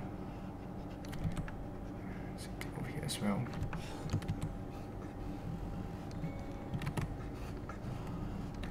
Just following the line art. I'm not asking you to create new lines. Don't create new lines actually, because it's just gonna confuse you. So just follow the line art. And then you have these chicken scratches. Soften them as well.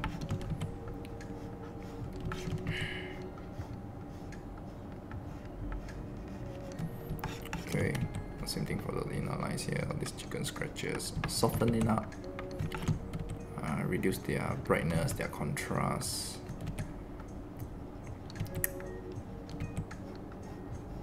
Again, while doing it, always look back at your full view. Okay, I see these two lines are too connecting, so I'm gonna make them separate out. No, that's not what I want. I want this to be parallel. Okay, can. Then continue.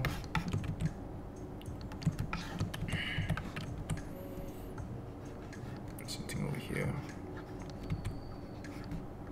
Do this thing here. This as well.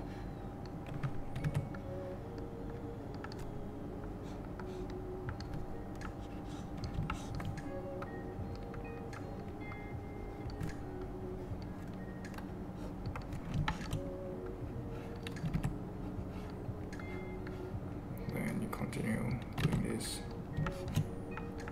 You can do some strokes here. I like to really do some extra strokes here just to fill up that big empty space. But you have to be careful because adding too many will just grab all the attention, and that's not what we want. You can maybe do it at other places, but especially the face area, we really want people to just look at the face, the eyes. So the hair around there is just really the sub character. So we are not going to put in as much effort or lines. If not, it will direct their attention wrongly. Okay, so we have the hair pretty much done. The ponytail here as well.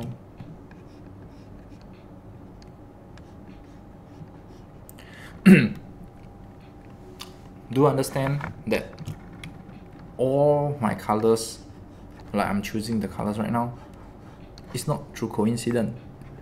It's not through filters and stuff. I understand what am I doing. That's why I choose these colors. There's so many colors. Why didn't I choose this? So for instance, I'm going to show you an example right now. Okay, so let's say the hair is this color, and why didn't I go ahead and choose this, a darker color? It's still darker, but why?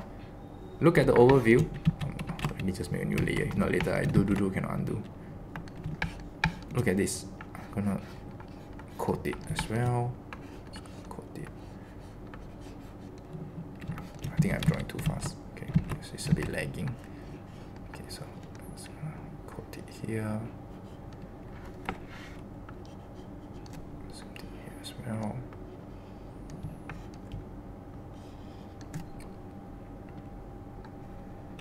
And coat it here as well. It's still dark colors, but why not? Because it's giving out the wrong vibe that I want to achieve, which is the line art is taking the attention from the drawing itself, which is the same effect as this. And I'm gonna turn it on. You really can't see the significant difference. If you're looking on the left side, not the right side, the left side, there isn't a big difference. It's still, the line art is still grabbing the attention when you look at the drawing. But over here, if I'm gonna just turn on and off, you can see there's this sudden jab in your eyes that the line art is taking the attention. Now it's not.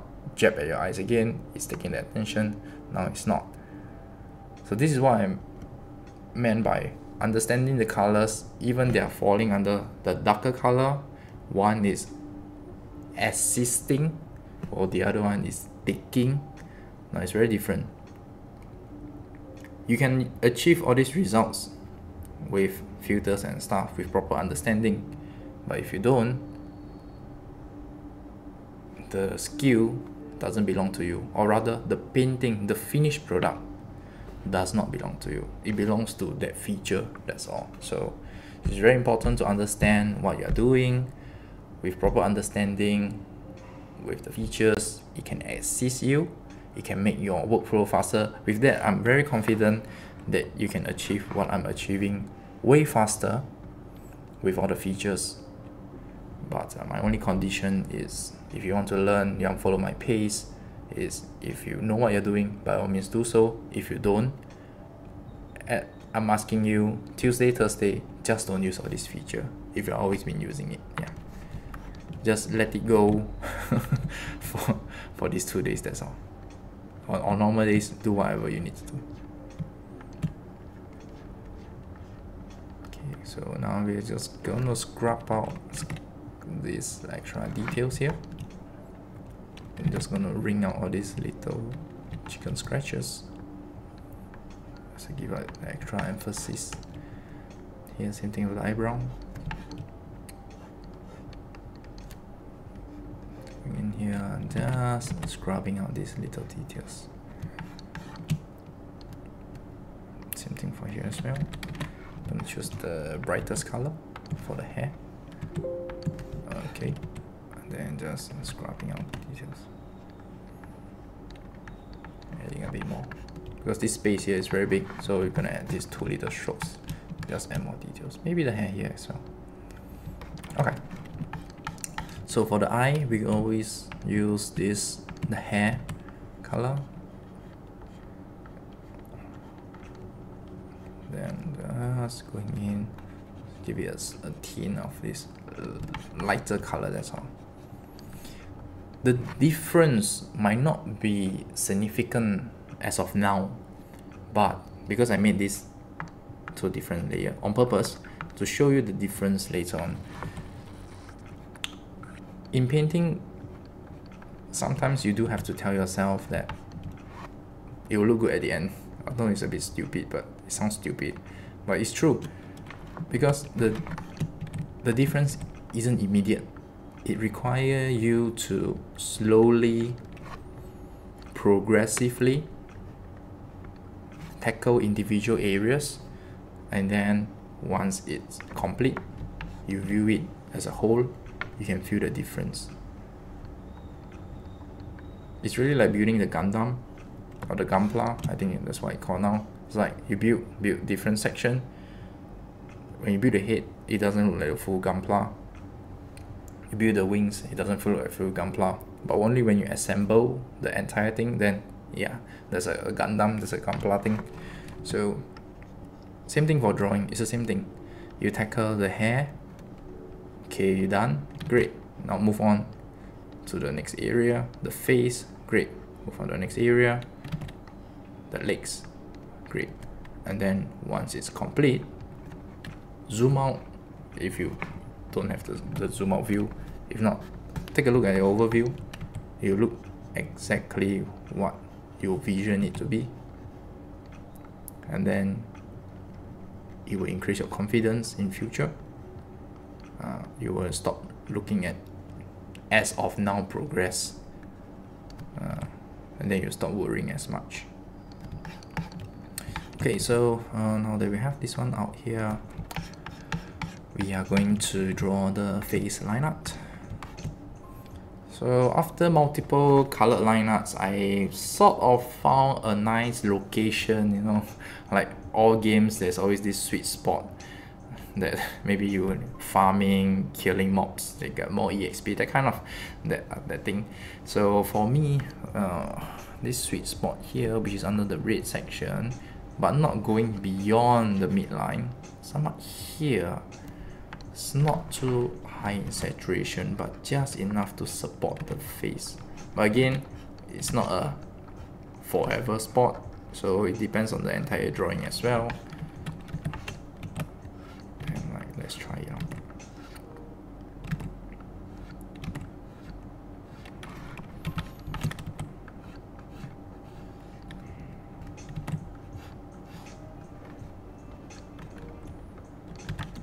Okay.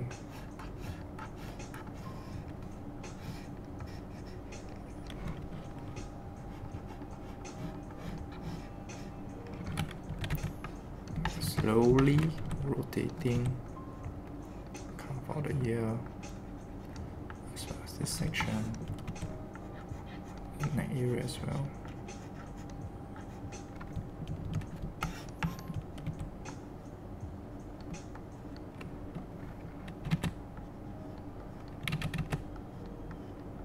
Okay, there we go. Now we have done that. We're gonna move on to all the skin areas, which is here as well.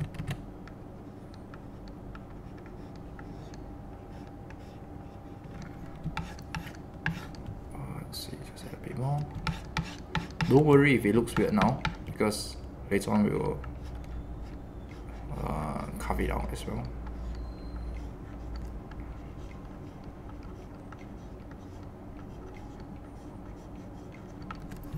Okay.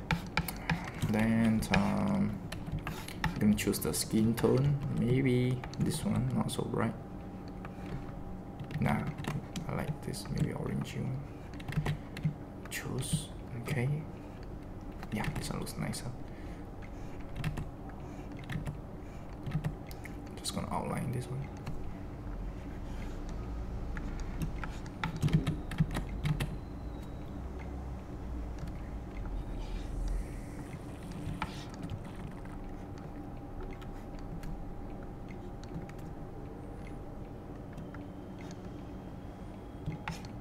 Same thing for the hand.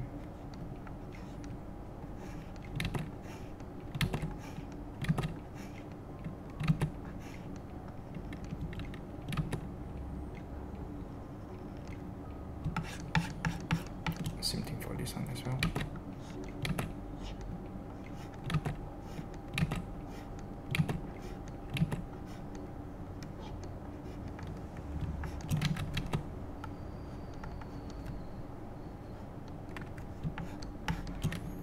Okay, and then after that we're gonna move in to draw the mouth. For the mouth we won't be using the same one. I'll be using maybe a slightly reddish color.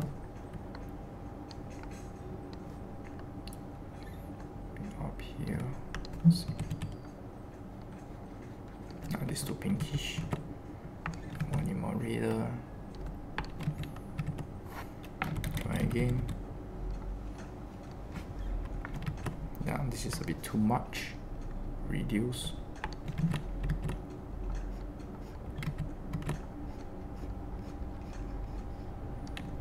This one looks okay. Let's give it a shot first.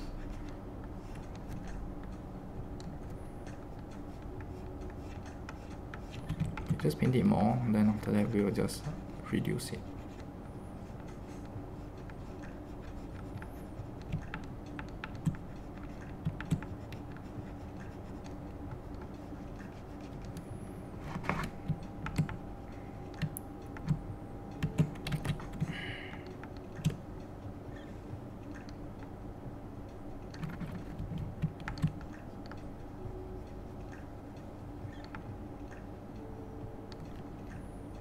Okay.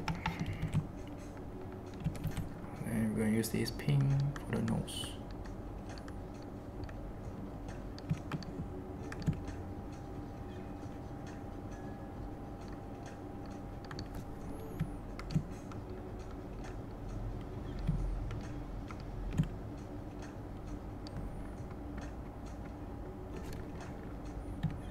Okay, then after that, I'm gonna carve out the eyelashes here. Just eat one sweet. Throat is a bit dry. I have two left.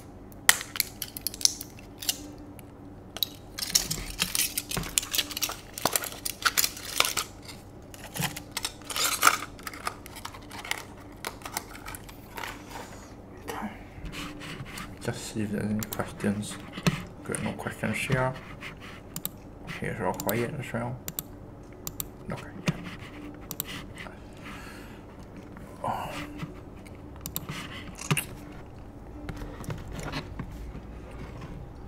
So let me see the phone, see if got anything. Zoom, zoom, zoom, zoom, zoom, zoom, zoom.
carry on.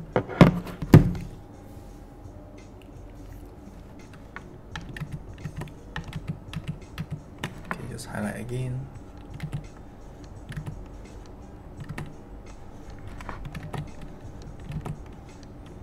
Alright, make sure to save your canvas. Same thing for this side. Then just give it extra scrub. Maybe not on top here. It looks a bit derpy, the eyes, I think, because of the missing portion. So I just need to add in a little bit just to balance things out a bit. Here, I guess. Maybe add this one. Yes, no. Try a little bit girlish. Nah, okay, never mind.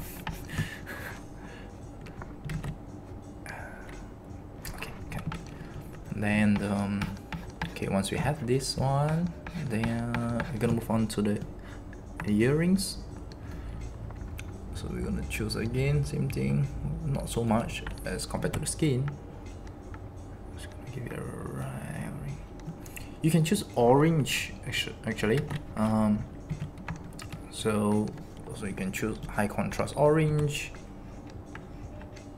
but that will attract the attention to the item. I choose the other route, which is the desaturated color or desaturated darker tone. So this is what I meant by understanding colors.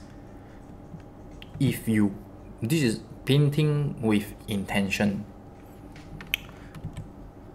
If you want people to notice the ponytail, use high contrast color for the outline, and naturally when I look at the painting, the ponytail will be attracting attention. Let's say attention is 100 marks. Probably the attention to the ponytail will be 30 because that is the only high contrast item in the entire drawing. So 30% of attention, 100 marks, 30 go to the ponytail. Then after that, if you are like me, you choose a desaturated darker color, 100 marks for attention, 100 points, maybe only 10 or even 5 goes to the ponytail, because everything, even the cheeks, is of a higher contrast, so attention won't go to the ponytail as much. So this is coloring with intention, choosing colors with intention. It might look very simple, it might look like, I'm just painting, but every color has a purpose, especially when you are outlining, which is outline is really a frame. So it's like really, hey, look at me, and we purposely bold the outline of the character. So when we are choosing the colors for the outline, what do you want the viewers to see? Where do you want them to see? All these things will be taken into consideration, and with all this knowledge, you'll find that painting is much easier in the long run. You won't face the issue of, it doesn't look nice, but I don't know why, that kind of things. Okay, I'm getting really hungry. Let me call back up. I think might be a bit stupid, but let me just try. Let's call back up first.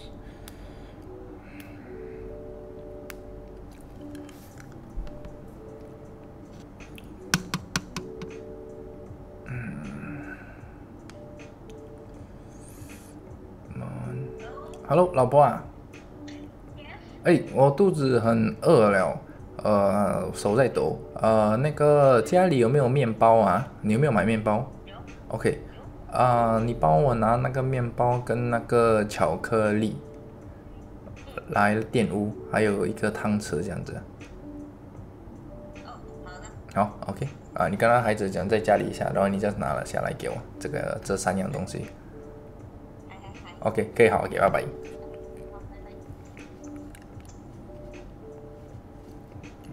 I think might be the caffeine that I drink. Coffee. Okay. Continue. Okay, so same thing for the rope. we'll be using the line art color from the hair.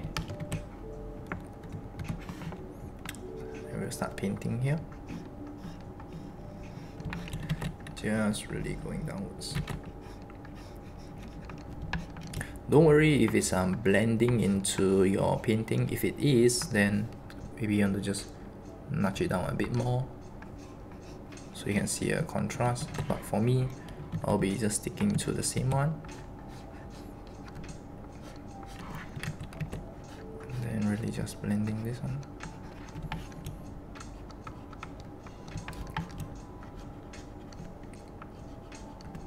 Something for here.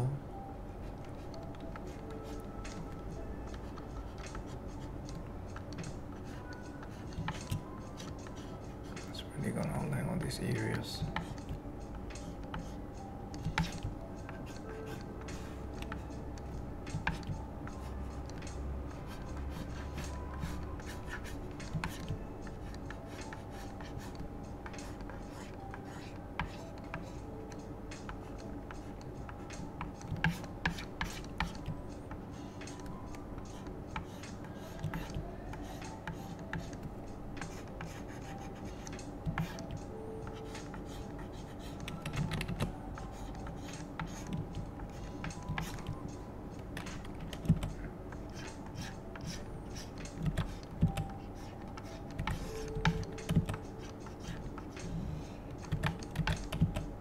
A bit messy, but we'll just leave it as is. So really just to prove a point that messy, if you control it, it's still okay.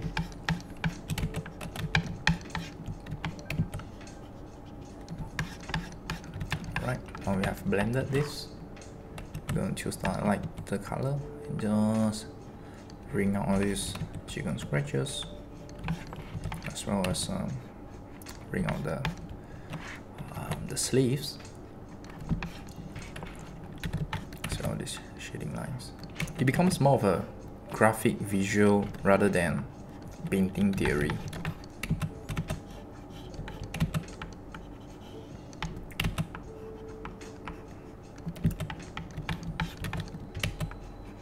Okay. Same thing over here, ring it out.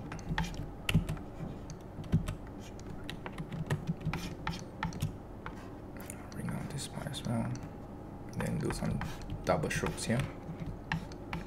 Okay, now we're gonna move on to the rope, which is purple. Instead of going still in the purple zone, I prefer to use a dark blue. Still visible, maybe eating into the painting. I'm just going lower even more.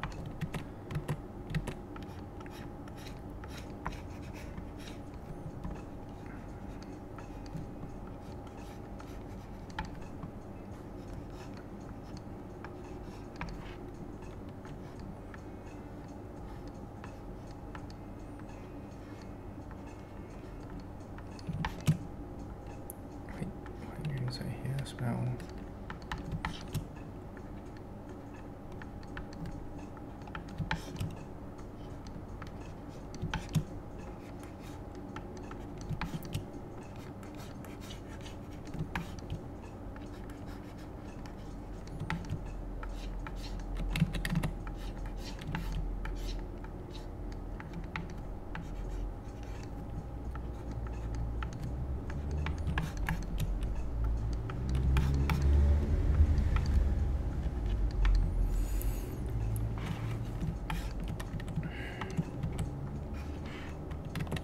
And then you're going to use the purple to just scrub it out again to emphasize the rope and the ribbon.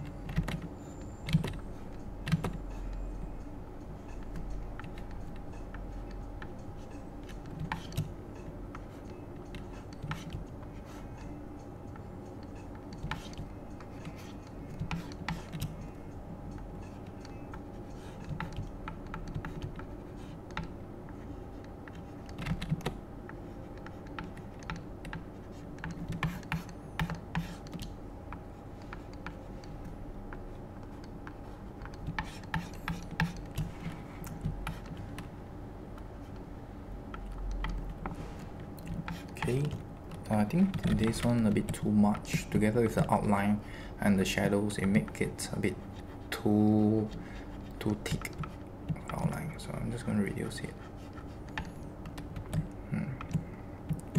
The overshape. Okay, and then I'm gonna use the blue to just blue, purple. Just emphasize this.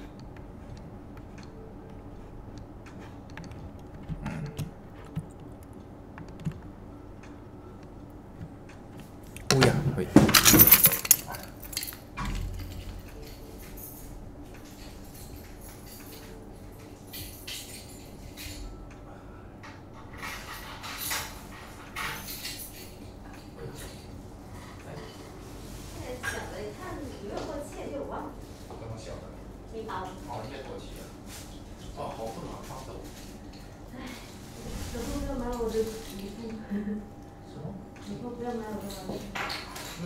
你打给我的时候是我刚吃完1分钟。哦，我是真的很饱。我本来要下多一碗面，本来那时候就想，哎呀，如果吃太多，等下我很困。你在直播吗？在直播啊。哦。我在吃东西。camera 呢 ？camera 只上的是那个号码。哦。声音呢？声音有，我们现在说话都抓得到。没事啊，没有。我给拿叉子，我觉得叉子比汤匙要好咬。因为全部家里汤匙都是那种大个的。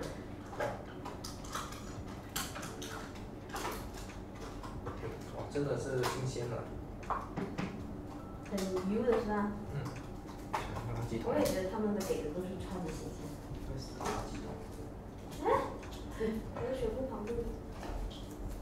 好，我们是水壶，或者放这样一个浪费水的店。我买水啊，你们也是这样子，喝一点，然后有人就放那走。那我来让别人丢。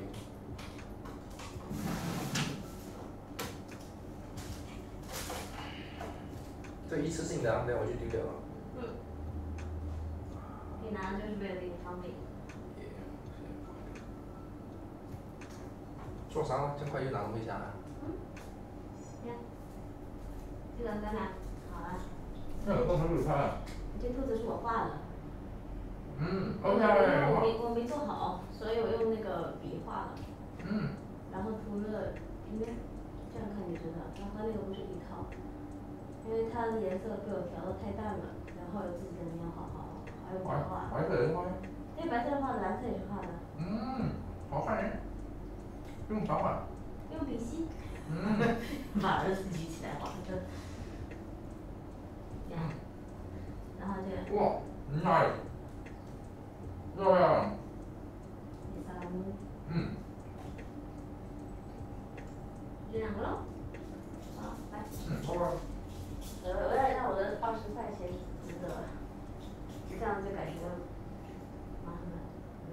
我是等下我去试试看啊，那个 LED 灯。我去想。你去哪？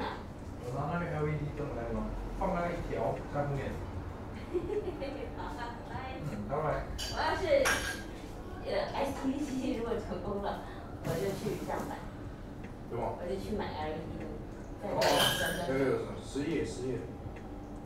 拜拜。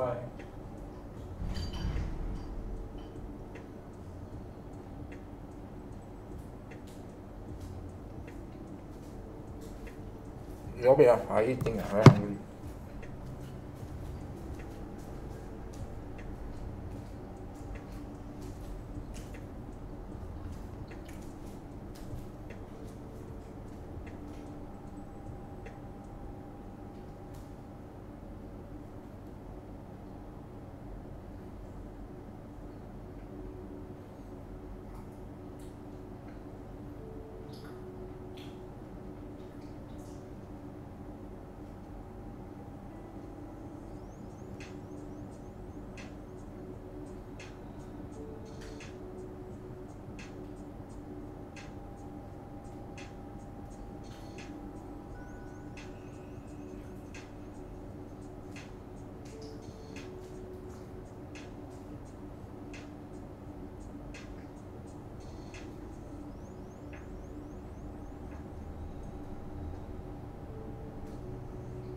Alright, I'll be back. Whew.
Okay, back. Whew.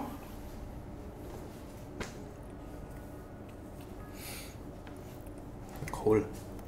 Okay. We should be done within another 30 minutes. Okay, so let's continue.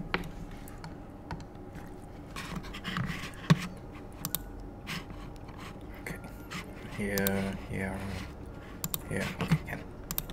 Alright, so let's continue. Outline your hands, the feet here. Oops, yeah. Same thing as the hands. I'm gonna use the same colors.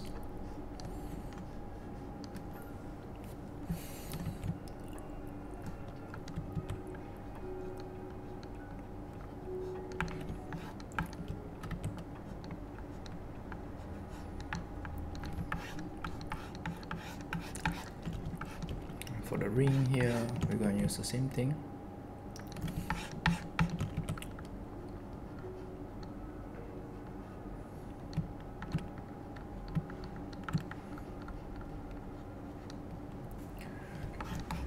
And for the rod, I'm going to use the same tone as the earrings. And just carve it out.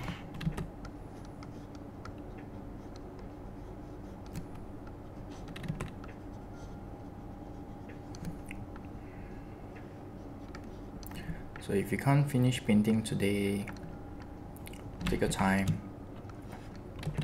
The most important thing is that you made progress today, and with consistent practice, the key thing with every single lesson is very consistent practice,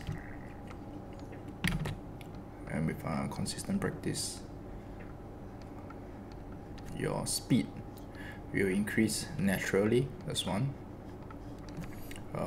With consistent practice, your colors and judgment will also improve naturally. Choosing of colors will be faster, and confidence level will increase as well. But if you only paint and draw once a week, then the improvement level will be definitely slower as compared to those who draw every day. And if you draw only once a month, your progress level will definitely be slower than those who draw once a week. See it as a game. MapleStory, World of Warcraft. You got level 1, everyone is level 1.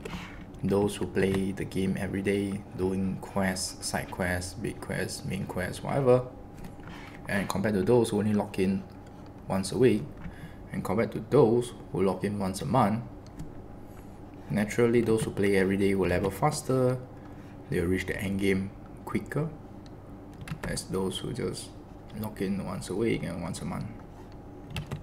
So in life, in drawing, it's pretty much the same. The more you invest your time in, the faster you reach your end game. The lesser time you put in, then don't say that you don't have the talent or the skills. Because it's just all about the grinding, that's all. If you can do it in game, you can even do it better in real life.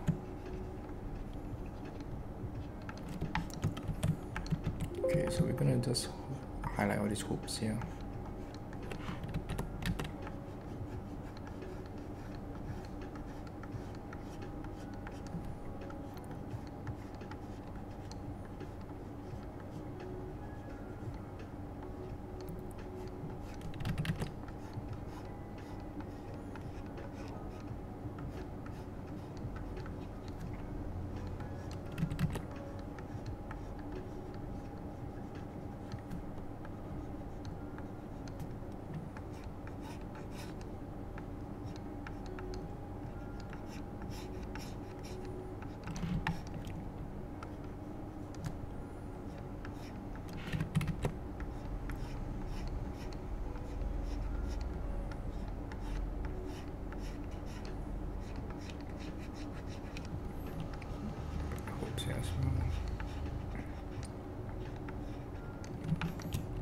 Don't worry if everything is like sticking together, because we'll be using the bright colors to separate them out later on.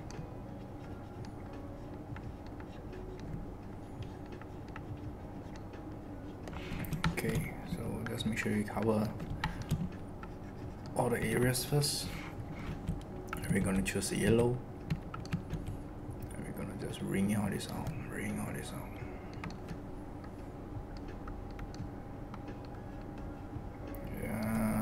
Carving all this section out. So just gonna ring all this out. Same thing for here.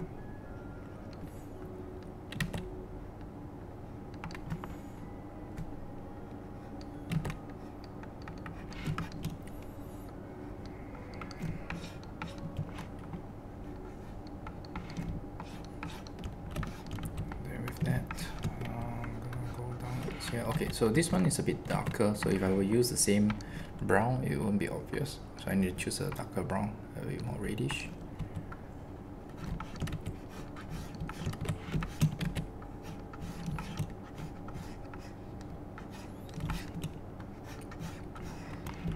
Then after which, I will use the mid-tone and just go on the outer side.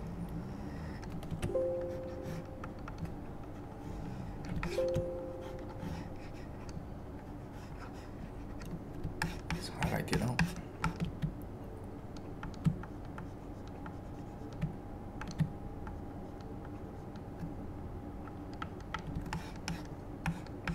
And yeah, just to add an extra thing. Oh yeah, the beads haven't yet. So over here, I'm gonna choose a slightly darker color. Round it up.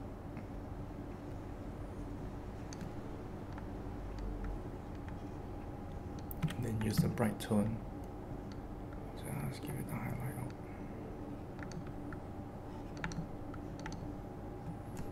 Okay, just to bring the emphasize the beats here. And I'm just gonna choose the mid tone. And then just do some extra lines at the bottom of the rope here, at the back here as well, just to fill in a bit of the space. Not too much, just a bit. Okay, and we're gonna clean up this. Oh, wait, eyes. Highlights. Okay, and let's take a look with the colors removed, the background color removed. Select, modify, contract, 5 pixels. Control J. And just gonna select this area as well. Select, modify, expand 5 pixels. Just gonna delete this area. And there we go, we're done.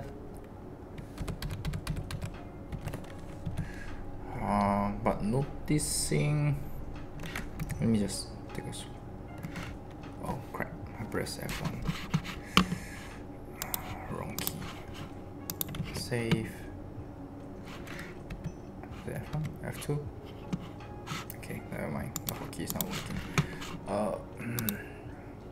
Image adjust. Image rotation. Flip canvas.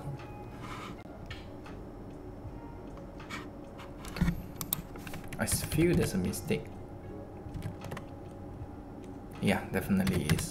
The eye is a bit smaller on the other side. So what I will do now is just a minor tweak. I'll merge it up first. This one. Then I'm gonna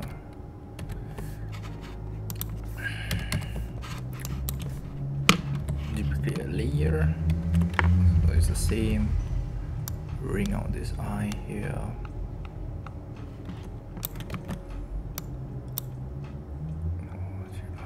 Slightly, not so much. Okay, sometimes it's just that little bit of adjustment. Again, zoom all the way. It's just visual, so technically not wrong, but just visually it looks weird. So again, image rotation, horizontal. It looks somewhat balanced right now. Anything bigger looks a bit too much. Alright, so yeah, there we go. We are done with the painting. We're done with Miroku. And I'm gonna do the 3 phases, phase 1, phase 2, phase 3. I'm gonna do a short write-up as well. And again, emphasize, if you haven't reached this phase at this point of time, take your time. 1. Number 2, scrub through the video, see which area you need advice on, which area you do not understand. Go back to the process, go back to that section. You probably see how I do things. The next one will be draw at your own pace. There's no competition. The only competition is yourself.